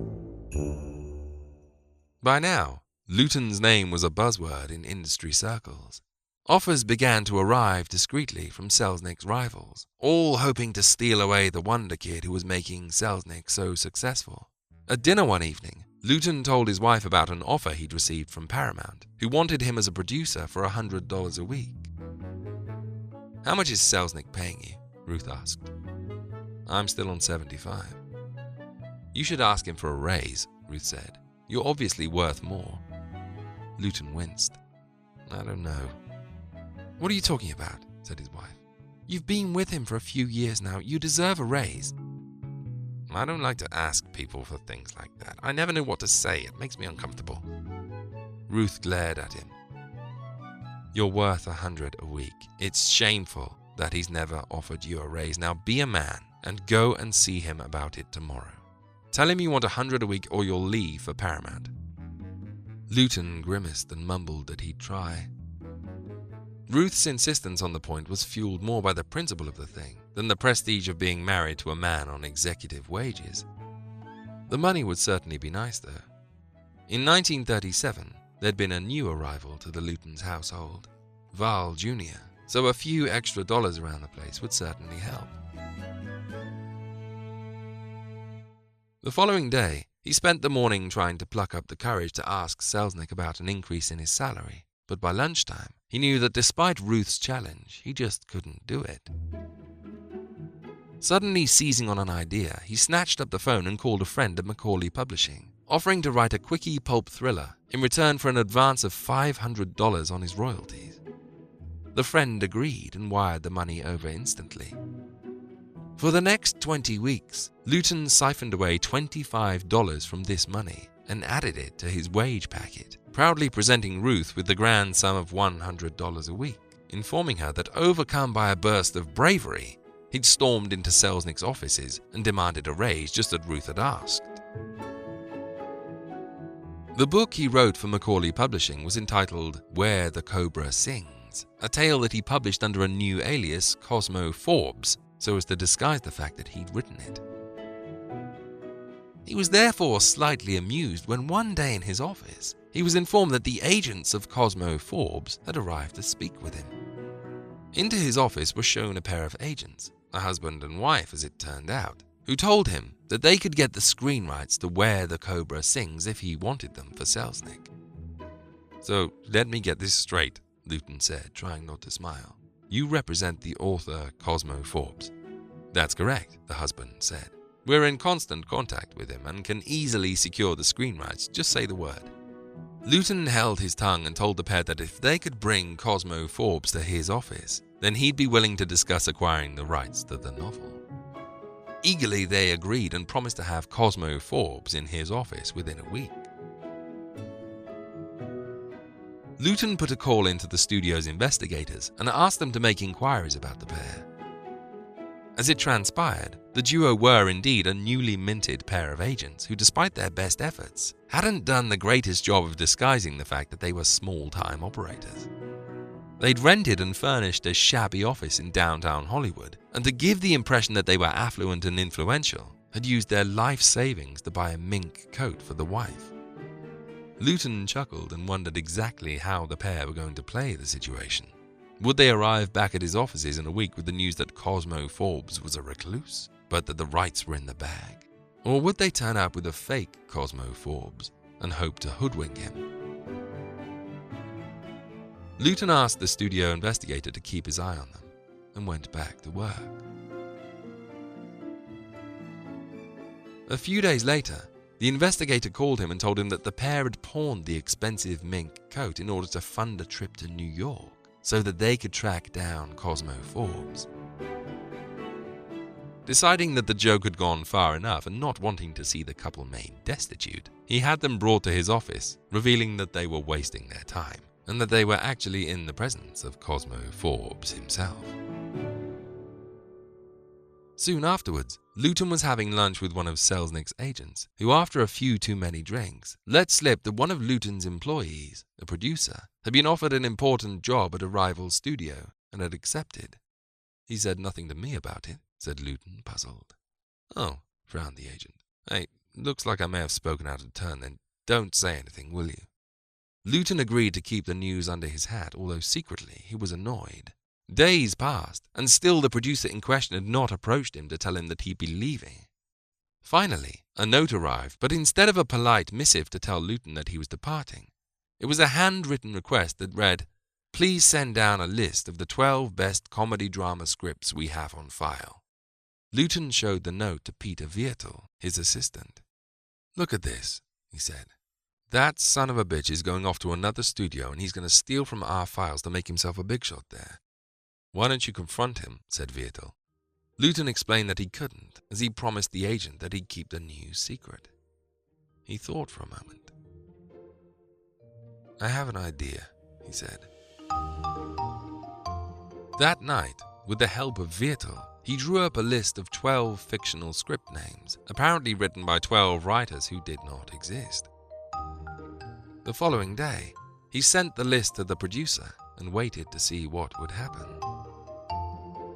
A few days later, another note arrived from the same producer, asking for a list of the 12 best melodramas on file at Selznick's studio.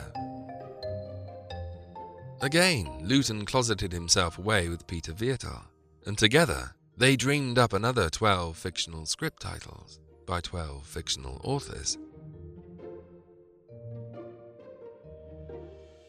Over the course of the next month, they were asked for and sent along lists of the most promising up-and-coming actors and actresses, the best theatre directors currently at work in Europe, strong star vehicles for leading actors, and the best writers on the East Coast. By the time the requests stopped, Lewton and Viertel were almost enjoying the joke. It was then that the producer finally handed in his notice and made the move to the rival studio. The episode had almost vanished from Lewton's memory until a year or two later, at a party he was attending in West Hollywood, he happened to remember the gag and related it to the assembled guests. As it transpired, the head of the story department at the studio which had hired the producer stepped forward and laughingly finished the story on Lewton's behalf. As soon as the producer had arrived at his new studio, he'd sent along the list of comedy dramas to the story department and told them that by securing the rights, they could get the scoop on Selznick. After an extensive search, the producer was informed that no record of the scripts could be found. Puzzled, he sent off the list of melodramas, but was once again told that after a lengthy search, no record of the scripts mentioned could be found. "But that's impossible," said the producer, handing over all of the lists that Lewton had given to him.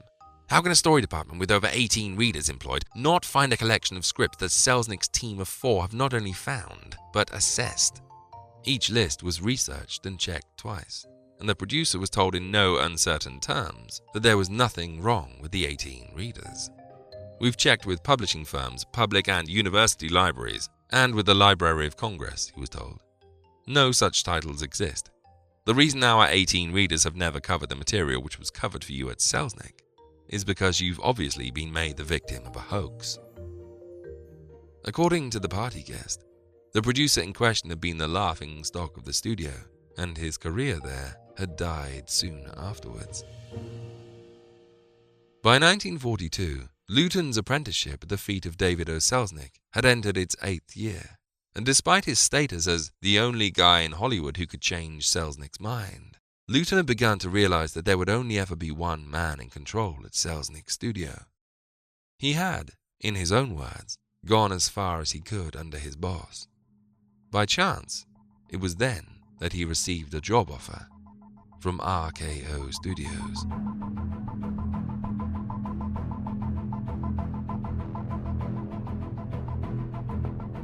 On October 30th, 1938, America was suddenly rocked under the weight of a national panic.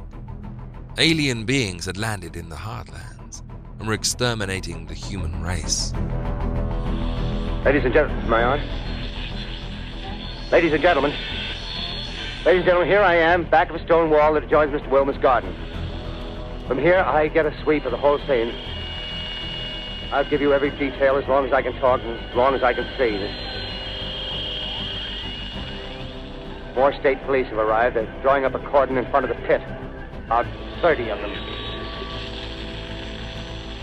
No need to push the crowd back now. They're willing to keep their distance. The captain's conferring with someone. Can't quite see who. Oh, yes, I believe it's Professor Pearson. Yes, it is. Now they've parted, and the professor moves around one side, studying the object, while the captain and 2 policemen advance with something in their hands. I can see it now. It's a white handkerchief tied to a pole. Flag of truce. If those preachers know what that means, what anything means. Wait a minute, something's happening. A humped shape is rising out of the pit. I can make out a small beam of light against a mirror. What's that? There's a jet of flame springing from the mirror, and it leaps right at the advancing men. It strikes them head on.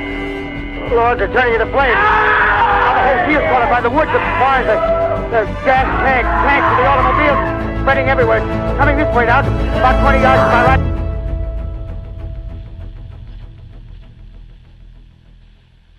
Ladies and gentlemen, due to circumstances beyond our control, we are unable to continue the broadcast from Grover's Mill. As these scenes were broadcast to a shocked nation, the survival instinct had begun to take over. In New Jersey, families began to flee their homes, pressing makeshift gas masks formed from damp towels to their faces, scrambling to their cars and heading for the already crowded turnpikes. New York City's public transport system suddenly heaved beneath the weight of thousands of evacuees, all heading for Grand Central Station and trains out to rural areas. As one bemused terminal operator, watching the city dwellers fill the platforms, asked what was going on, he was met by a hysterical woman who screamed, "The world is coming to an end!" People flocked to churches and began to pray for help. Electric power companies received frantic calls from citizens, imploring them to turn off their generators so that the invading aliens could not make use of the electricity. A Pittsburgh man had to break down the door to his bathroom and found there his wife clutching a bottle marked poison. Terrified, she stammered, "I'd rather die this way." The thing was, if Mr. and Mrs. America had tuned in to the beginning of the radio broadcast, they'd have heard this.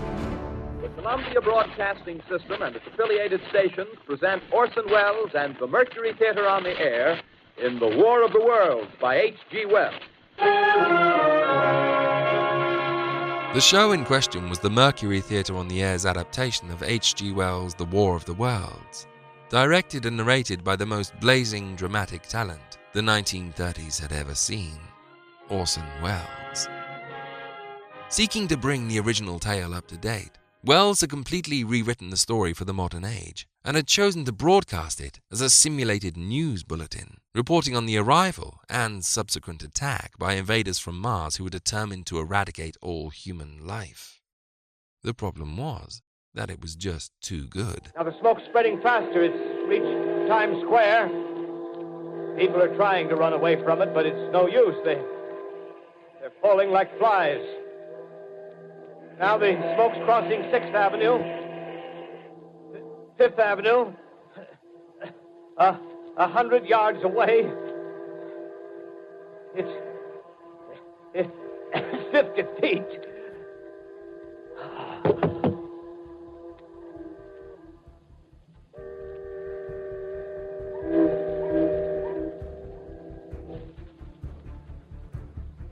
The root of the problem seems to have been with scheduling. The most popular show on the air at the time was NBC's Chase and Sanborn Hour, hosted by ventriloquist Edgar Bergen, which began at the same time as the Mercury Theatre on the air.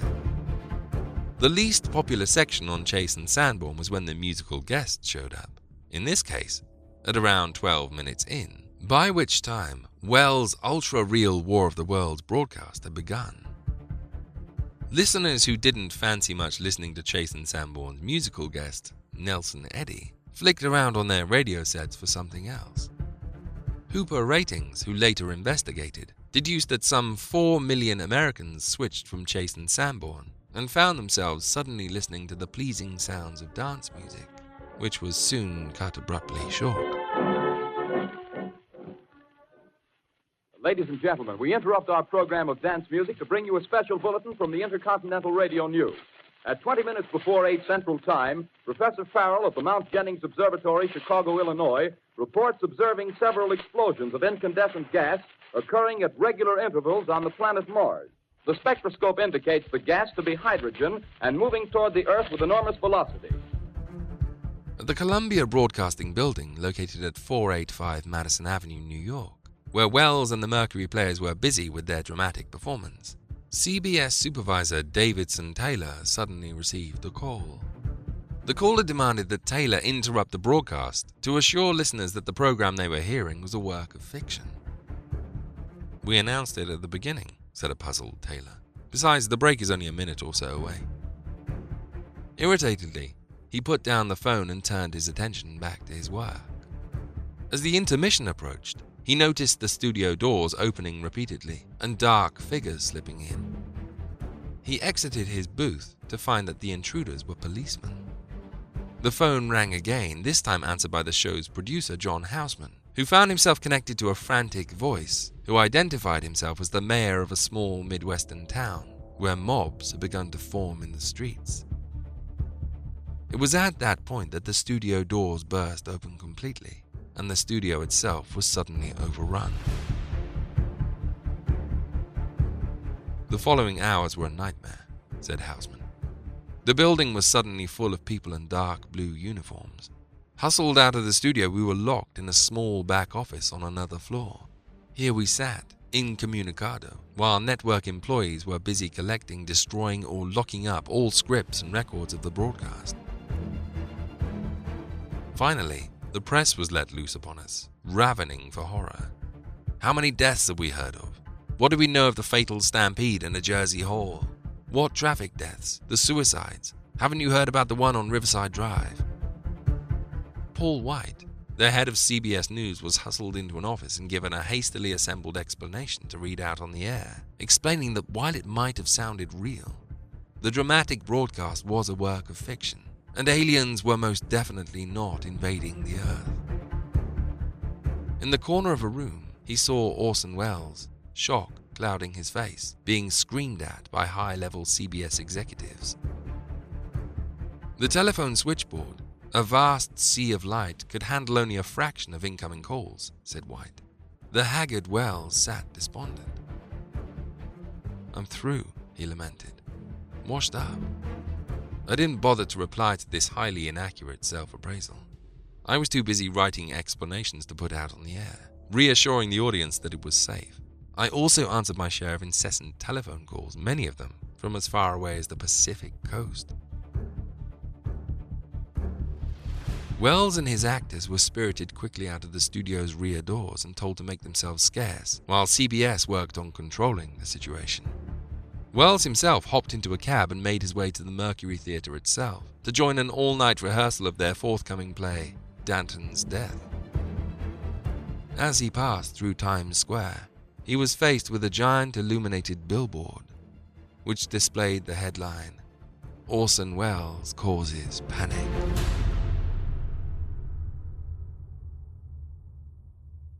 With such a sensational calling card attached to his name, it was inevitable that Hollywood would come calling. After a furious bidding war between RKO, MGM, and Paramount, Welles had plumped for RKO, mainly because its president, George J. Schaefer, had made him such a tantalizing offer. Welles' contract with RKO would allow him an unprecedented level of creative freedom. He was to write, direct, produce, and perform in 2 films for the studio, with an almost unlimited budget at his disposal and, crucially, complete control over not just the final cut, but the form in which the final films would be released. All Schaefer wanted was mutual agreement on the project before Welles began production, and the right to make minor edits to the finished films if they did not adhere to the Motion Picture Production Code. This amount of power over a movie was unprecedented, especially for a newcomer to Hollywood. The only other performer with the same degree of control over his movies was Charlie Chaplin. Seeing an upstart dramatist from the theater suddenly wielding the power of a studio boss over a movie caused jealous rivals and the Associated Press to follow Welles' progress with scorn and contempt. The project finally settled on between Welles and RKO was, of course, Citizen Kane, the intricately designed puzzle box of a man's life as he grows from lonely child to media magnate, enduring rise after fall in his quest to become all-powerful. Unfortunately for Welles, his film's protagonist, Charles Foster Kane, was modeled a little too closely on real-life media baron William Randolph Hearst, who did not appreciate his life being satirized and unpicked for cinema audiences, and who used his vast and all-powerful influence to bring about the destruction of the film and Welles. With an exorbitant final budget of over $800,000, RKO needed the film to score big at the box office. But Hearst had other ideas. For decades, he'd worked in collusion with every studio in town to cover up their darkest secrets, from the unusual sexual peccadillos of their biggest stars to the ruthless truths behind some of cinema's greatest legends. In short, Hollywood owed Hearst many, many favors, and he was calling them all in. When it came time to book Citizen Kane into theaters, George Schaefer suddenly found his requests being refused by rival studios, who did not seem willing to let the film play in their cinemas. Independently owned theater chains were also refusing to book the film, and when questioned, confidentially told Schaefer that they'd been warned off the film with threats of severe reprisals. As a result, Schaefer could only exhibit the film in RKO-owned theaters, of which there were relatively few. But Hearst had reserved his dirtiest tricks to take down Welles himself. Currently engaged in an illicit affair with married actress Dolores Del Rio, Hearst threatened to expose the affair unless Welles killed the film. The request was refused.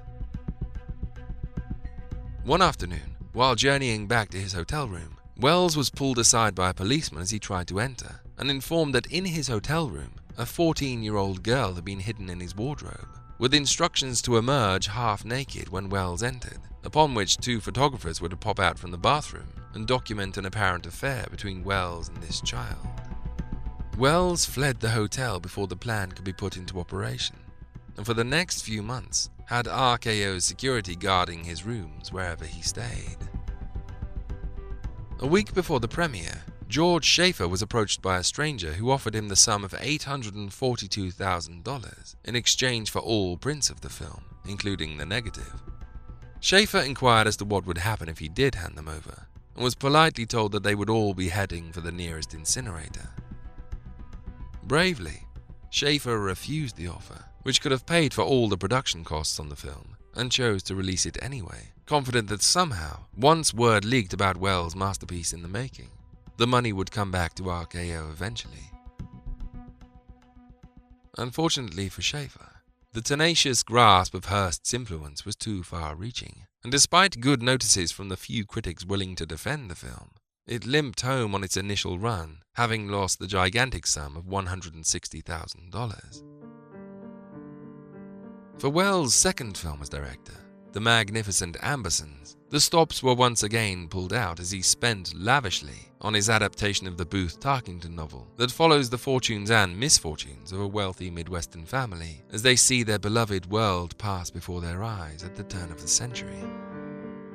Wells, who'd been half commanded to turn in a film more financially viable than a sprawling period drama, had finally relented to RKO's orders, and while directing The Magnificent Ambersons, was heavily involved in the production of Journey into Fear.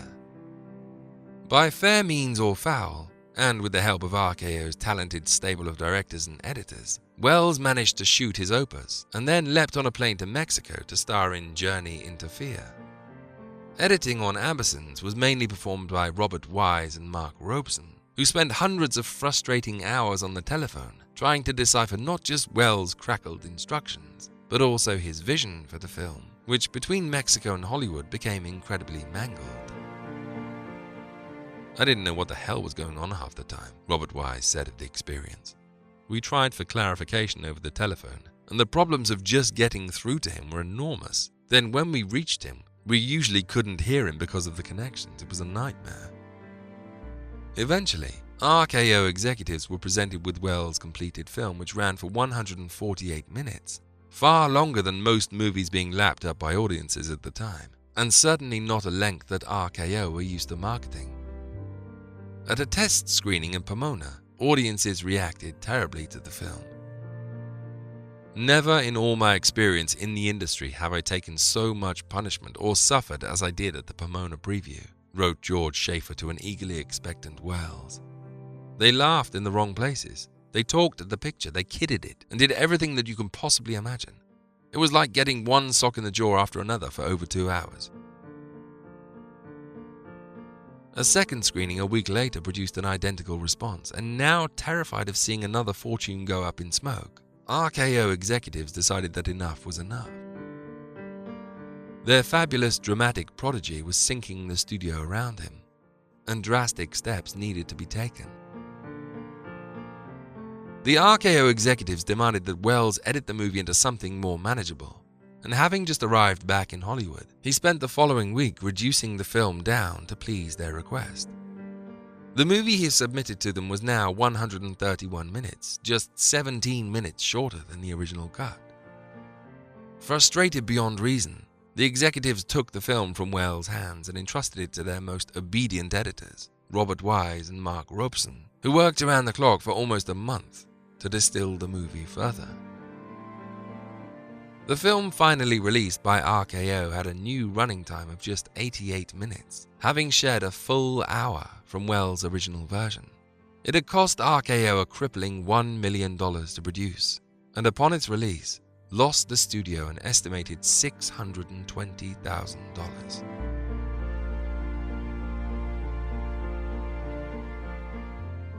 Wells was finished at RKO and would not be given the chance to direct another movie until 1946.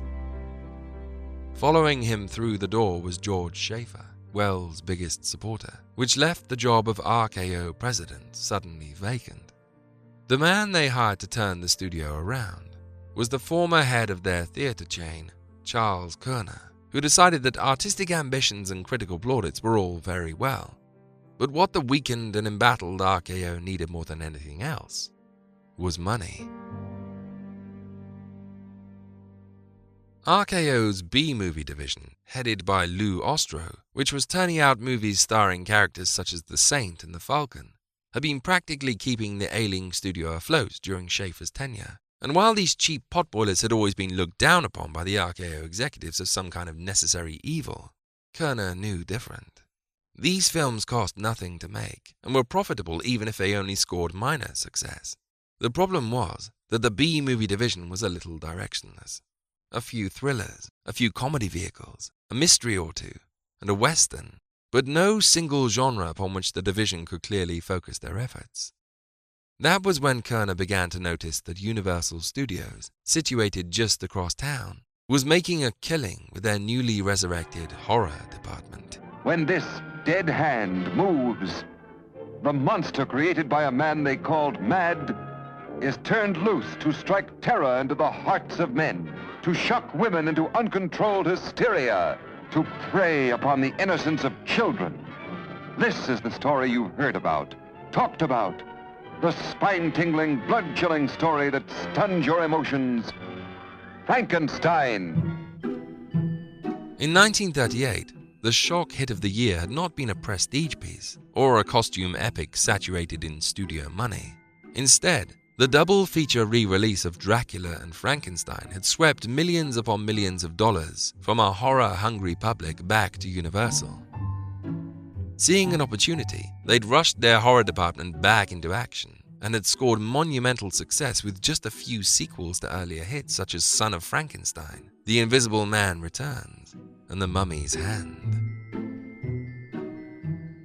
But the film that had really shot a hole in Hollywood's thinking was 1941's The Wolfman, an entirely original property featuring an unproven star that built its wild premise around an eerie brand of folklore. Even a man who is pure in heart and says his prayers by night may become a wolf when the wolfbane blooms and the autumn moon is bright.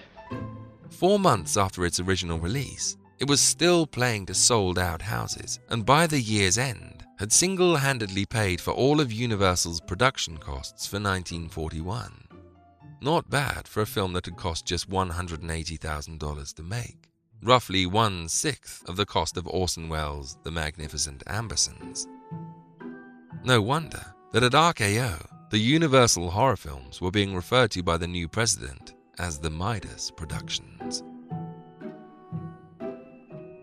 While in the process of cleaning house at RKO and wondering exactly how he was going to build his own Midas Productions factory, Kerner accepted a dinner party invite to an executive's home in West Hollywood and found the answer to his problem seated opposite him at the table.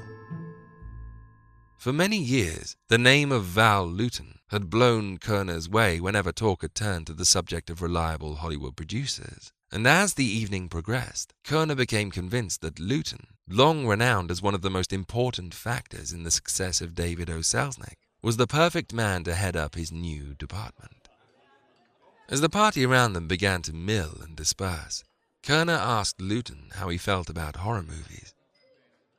"I think they've lost their way," Lewton replied. "They've become artless. It might just be me, but I don't seem to be horrified by horror these days. Isn't that the point?" "So how would you fix it?" Kerner asked. Lewton considered. "My mother used to tell me a story as a child. It begins with a man who, one night, watches his shadow cast on the wall by the light of the fire behind him. The shadow acts strangely, as though it lives independently of him. Just small things, a subtle nod of the head or a shuffle of the shoulder. The next morning, the man notices that his shadow has disappeared completely. It's no longer attached to his body, and for the next few years he learns to live without it. Until finally, a new shadow grows from the tips of his toes and from his fingertips, steadily across the wall and the floor until he's complete once more. Well, one night, there's a knock at the door and the man answers it to find his old shadow there on the doorstep looking back at him with a strange expression. He's no longer some streak of darkness, but a fully formed man of his own, and intrigued by the return of this creature, the man invites him into his home. The shadow explains that he was bored with simply being cast against walls, and growing inquisitive about the world around him, he left the company of the man to explore the wide world. He gained a love of poetry and prose and beauty, but also he learned about the evils that hide in the darkest corners of the world.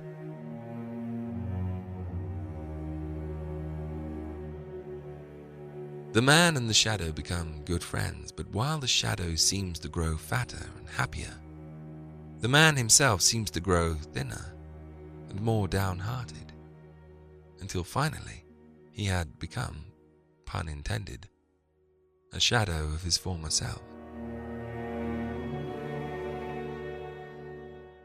The shadow proposes that they visit a health resort so as to restore the man to his former self, but sets a curious condition. Longing to test the pure human experience, he asks that he be allowed to act as the master, and that the man act as his shadow while on the trip. Although the request is absurd, the man agrees, and the two journey to the health resort to take the cure. While there, the shadow meets and falls in love with a beautiful princess, and by the end of the trip they've arranged to be married. The shadow suddenly realizes that the man is still trailing weakly behind him and offers him a new deal. The weak, pale man may accompany the shadow throughout his new life so long as he agrees to become the shadow permanently.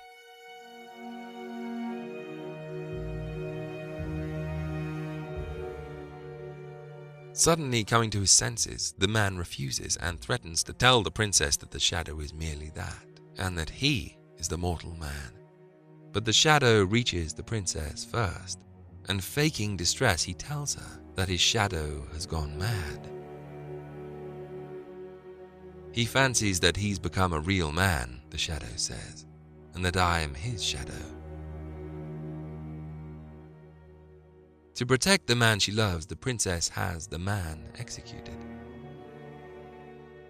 And that evening, the shadow marries the princess, having finally experienced what it is to be human.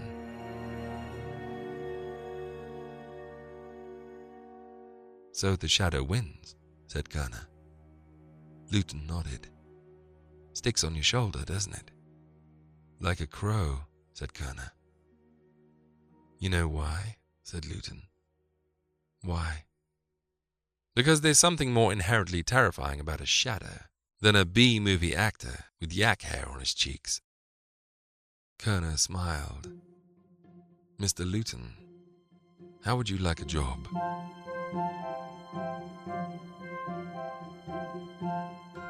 For the remainder of the weekend, Val Lewton had trouble sleeping. The opportunity that had opened up in front of him was beyond his wildest dreams. The chance to run his own division with complete creative control. There were a few conditions, Kerner had told him, but they could be discussed if and when Lewton decided to take the job. By Sunday, Ruth Lewton had begun to fear for her husband's state of mind, and Lewton himself had almost worn a hole through the floor from pacing it so hard. Selznick means security, he told her. Selznick means a dead end, she replied. I know everyone at Selznick's. I'd have to build my team up again from the beginning. What if I don't click with their people? What if the people at RKO are more talented than the guys at Selznick's? He'll kill me, Lewton said. I genuinely believe that if I tell him I'm leaving for a rival studio, he'll pull out a gun and shoot me dead. Is that what this is about? Said Ruth. You've worked 8 years for David Selznick and used up half your life's energy doing it, all for $75 a week. I get 100, Lewton mumbled. You get 75, Ruth said. I know you pay yourself the rest. You must think I'm stupid. It's a huge chunk of my life to give up, and I know he's gotten a bargain out of me. I really know that, but I can't help but feel a sense of loyalty to the guy. Ruth took his hand and smiled. Why on earth would he be angry with you? We'd be rivals, said Lewton. You'd be nothing of the kind. Selznick doesn't make the kind of movies you'll be making. Besides, he's an old RKO man himself. And what about his loyalty to you? Like it or not, you've contributed 1,000,000 times to making him the producer he is today. I think you're wrong. I think he'll be happy for you. Lewton considered. Well, if I come home tomorrow wearing a bullet hole in my forehead, you'll know you were wrong. The following day, Lewton asked Selznick for 5 minutes of his time and was granted 3. Ruth, as it turned out, was right. Selznick was disappointed to discover that Lewton was moving to pastures new, but he was also delighted, not just for Lewton, but for RKO. I'm sorry to lose you. You're one of the better guys in this town, Selznick told him. Don't take any crap. You should know I'm a pretty good crap taker. Selznick laughed and shook Lewton's hand. Who's negotiating your new contract for you? He asked. Lewton shrugged. I really hadn't got that far. It's Kerner in charge now, right? Lewton nodded. I'll see what I can do for you, Selznick winked. By the time Lewton arrived at RKO to formally let Kerner know he was accepting the job, Selznick had, on his behalf, personally negotiated a new contract for him as a leaving present. Lewton would be paid $250 a week, and as long as he adhered to 3 simple conditions set down by Charles Kerner, conditions that would be discussed in due course, then he could fashion RKO's new horror films as he saw fit. In gratitude, Lewton sent Selznick a note reading, Dear David, I just came back from RKO. Thanks to your services as an agent, it seems very generous.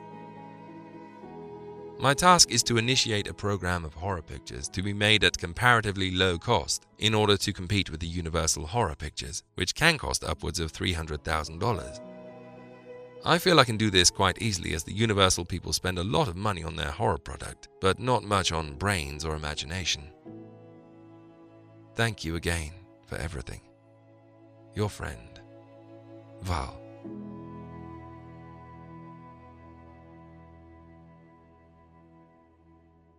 On Lewton's first day at RKO, he was met at the gate by the warm smile of Charles Kerner, who walked his new producer through his new home. As they walked, they discussed the acquisitions that Lewton wished to make in order to complete his production unit. To write their first script, Lewton wanted to embezzle DeWitt Bodine away from Selznick Studios, a writer whose careful prose had spruced up many a stale Selznick property. Mark Robeson, who'd worked so tirelessly on Citizen Kane and The Magnificent Ambersons, was suggested by Kerner as a reliable editor. Renowned cinematographer Nicholas Musaraka, famed for his ability to create luxuriant shadows and textures on film, was being sought as the unit's photographer. Roy Webb, currently RKO's go-to creator of noir scores, was wanted as the unit's composer. Finally, Lewton wanted Kerner to pull out all the stops to get Jacques Tourneur, who Lewton had known from the Selznick studio.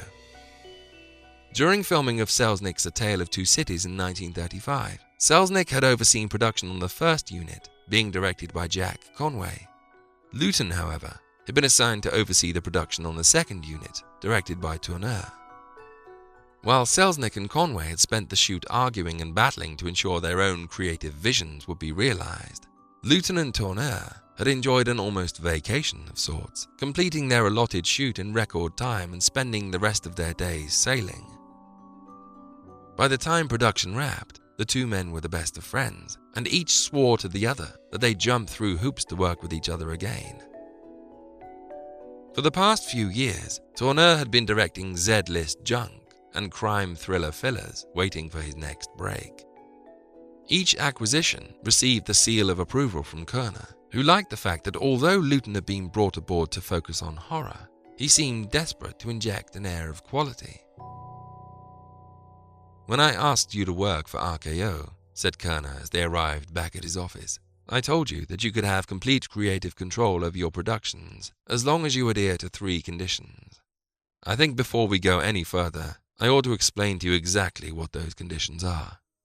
He poured Lewton a whiskey and handed it to him. No thanks, said Lewton. It's a little early for me. Kerner held the glass a little closer. I think you're going to want this. Lewton frowned and took the glass. Kerner plunged his hands into his pockets and perched himself on his desk. Val, RKO has been burned by visionaries in its brief history. We're not a paint box for artists to draw from. We're a business and we have to survive. When I was brought aboard, we were in bad shape because indulgences had been indulged. So much so that drastic measures had to be taken. That's kind of why you're here. Okay, Lewton replied. The first condition is that you are not to spend more than $150,000 on any one picture. That's all? Asked Lewton. That is all. We do not want any escalating budgets here. $150,000 is all you get, so use it wisely. Lewton nodded. The second condition, Kerner continued, is that the pictures you create will run for no longer than 75 minutes. We're not making epics here. If the finished picture runs to 77 minutes, then you put your damn editor to work. Okay, said Lewton. And the third condition? Kerner winced. The third is the dilly, Val. My office will be supplying you with the titles for your movies, selected and approved from a list of titles that we have pre-tested on Mr. and Mrs. America. I don't get it, said Lewton. So we'll make the movie and then you'll pick a title for it from a pre-tested list?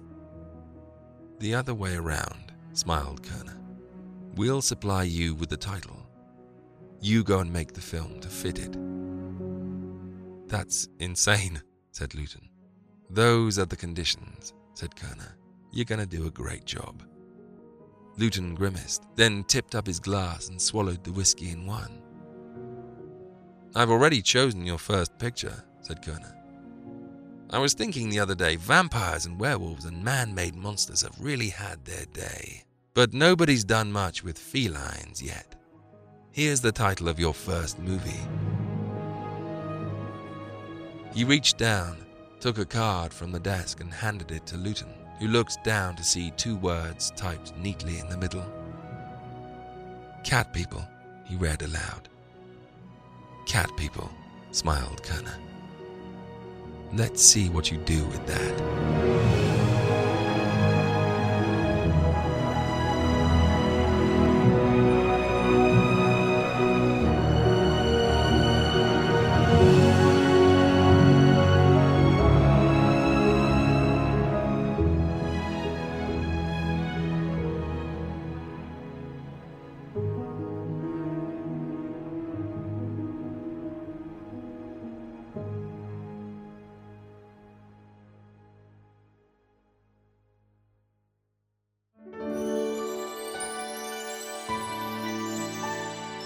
Once upon a time in the West, there was a town that changed everything. The stuff that dreams are made of. For over 100 years, the world of Hollywood has entertained us, enlightened us, romanced us, thrilled us. Drama is life, with the dull bits cut out. But the tale of the town itself and its legendary inhabitants is even more magical than you know. It is one of the strangest tales ever told. I think it will thrill you. It may shock you. It might even horrify you. Hear the incredible stories behind such legends as Audrey Hepburn. I'm Audrey Hepburn. James Cagney. I'm a Yankee Doodle dandy. Yankee Doodle do or die. Alfred Hitchcock. Good evening. Do you believe in ghosts? Walt Disney. Val Lewton. Basil Rathbone and Nigel Bruce. Holmes! Hello, Watson. Hello.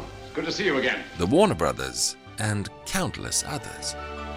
Dive deep into the story of the Universal horror movies. It's alive! Of pre-code cinema. Do you mind if I get personal? Go right ahead. I don't mind if you got familiar. The scandal of the communist witch hunts. Have you ever been a member of the Communist Party?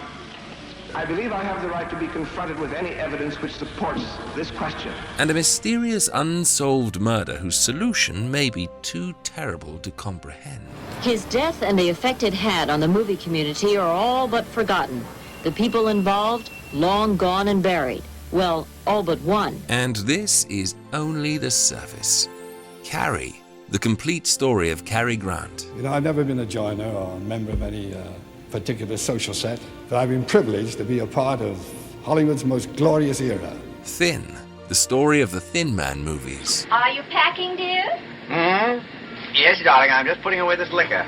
Coming very soon, an all-new Queens of Cinema series, focusing upon cinema's founding mothers. Alice Guy will always hold the distinction of being the world's first woman film director and studio head. And currently in the works, the complete life story of Barbara Stanwyck. All along the way, these people have been so wonderful to me. And I have tried, in my own way, to help other people. And it's great fun to do it, believe me. Hear all of these stories before anyone else, and alongside them, a world of Hollywood history storytelling awaits. Blueprints, a regular bite-sized version of the show. Oh! No, not an owl. A real scream. Pain. Bonus reviews, movie commentaries, access to my personal classic movie library, and a weekly invitation to watch a movie with me. Signing up as a supporter is simple. Just go to patreon.com/attaboysecret or follow the link in the show notes of any episode. You'll receive access to hundreds more hours of Hollywood stories, as well as much, much more, including your name in the credits of every episode. The secret history of Hollywood awaits you. Sign up now and become a part of the town that changed the world.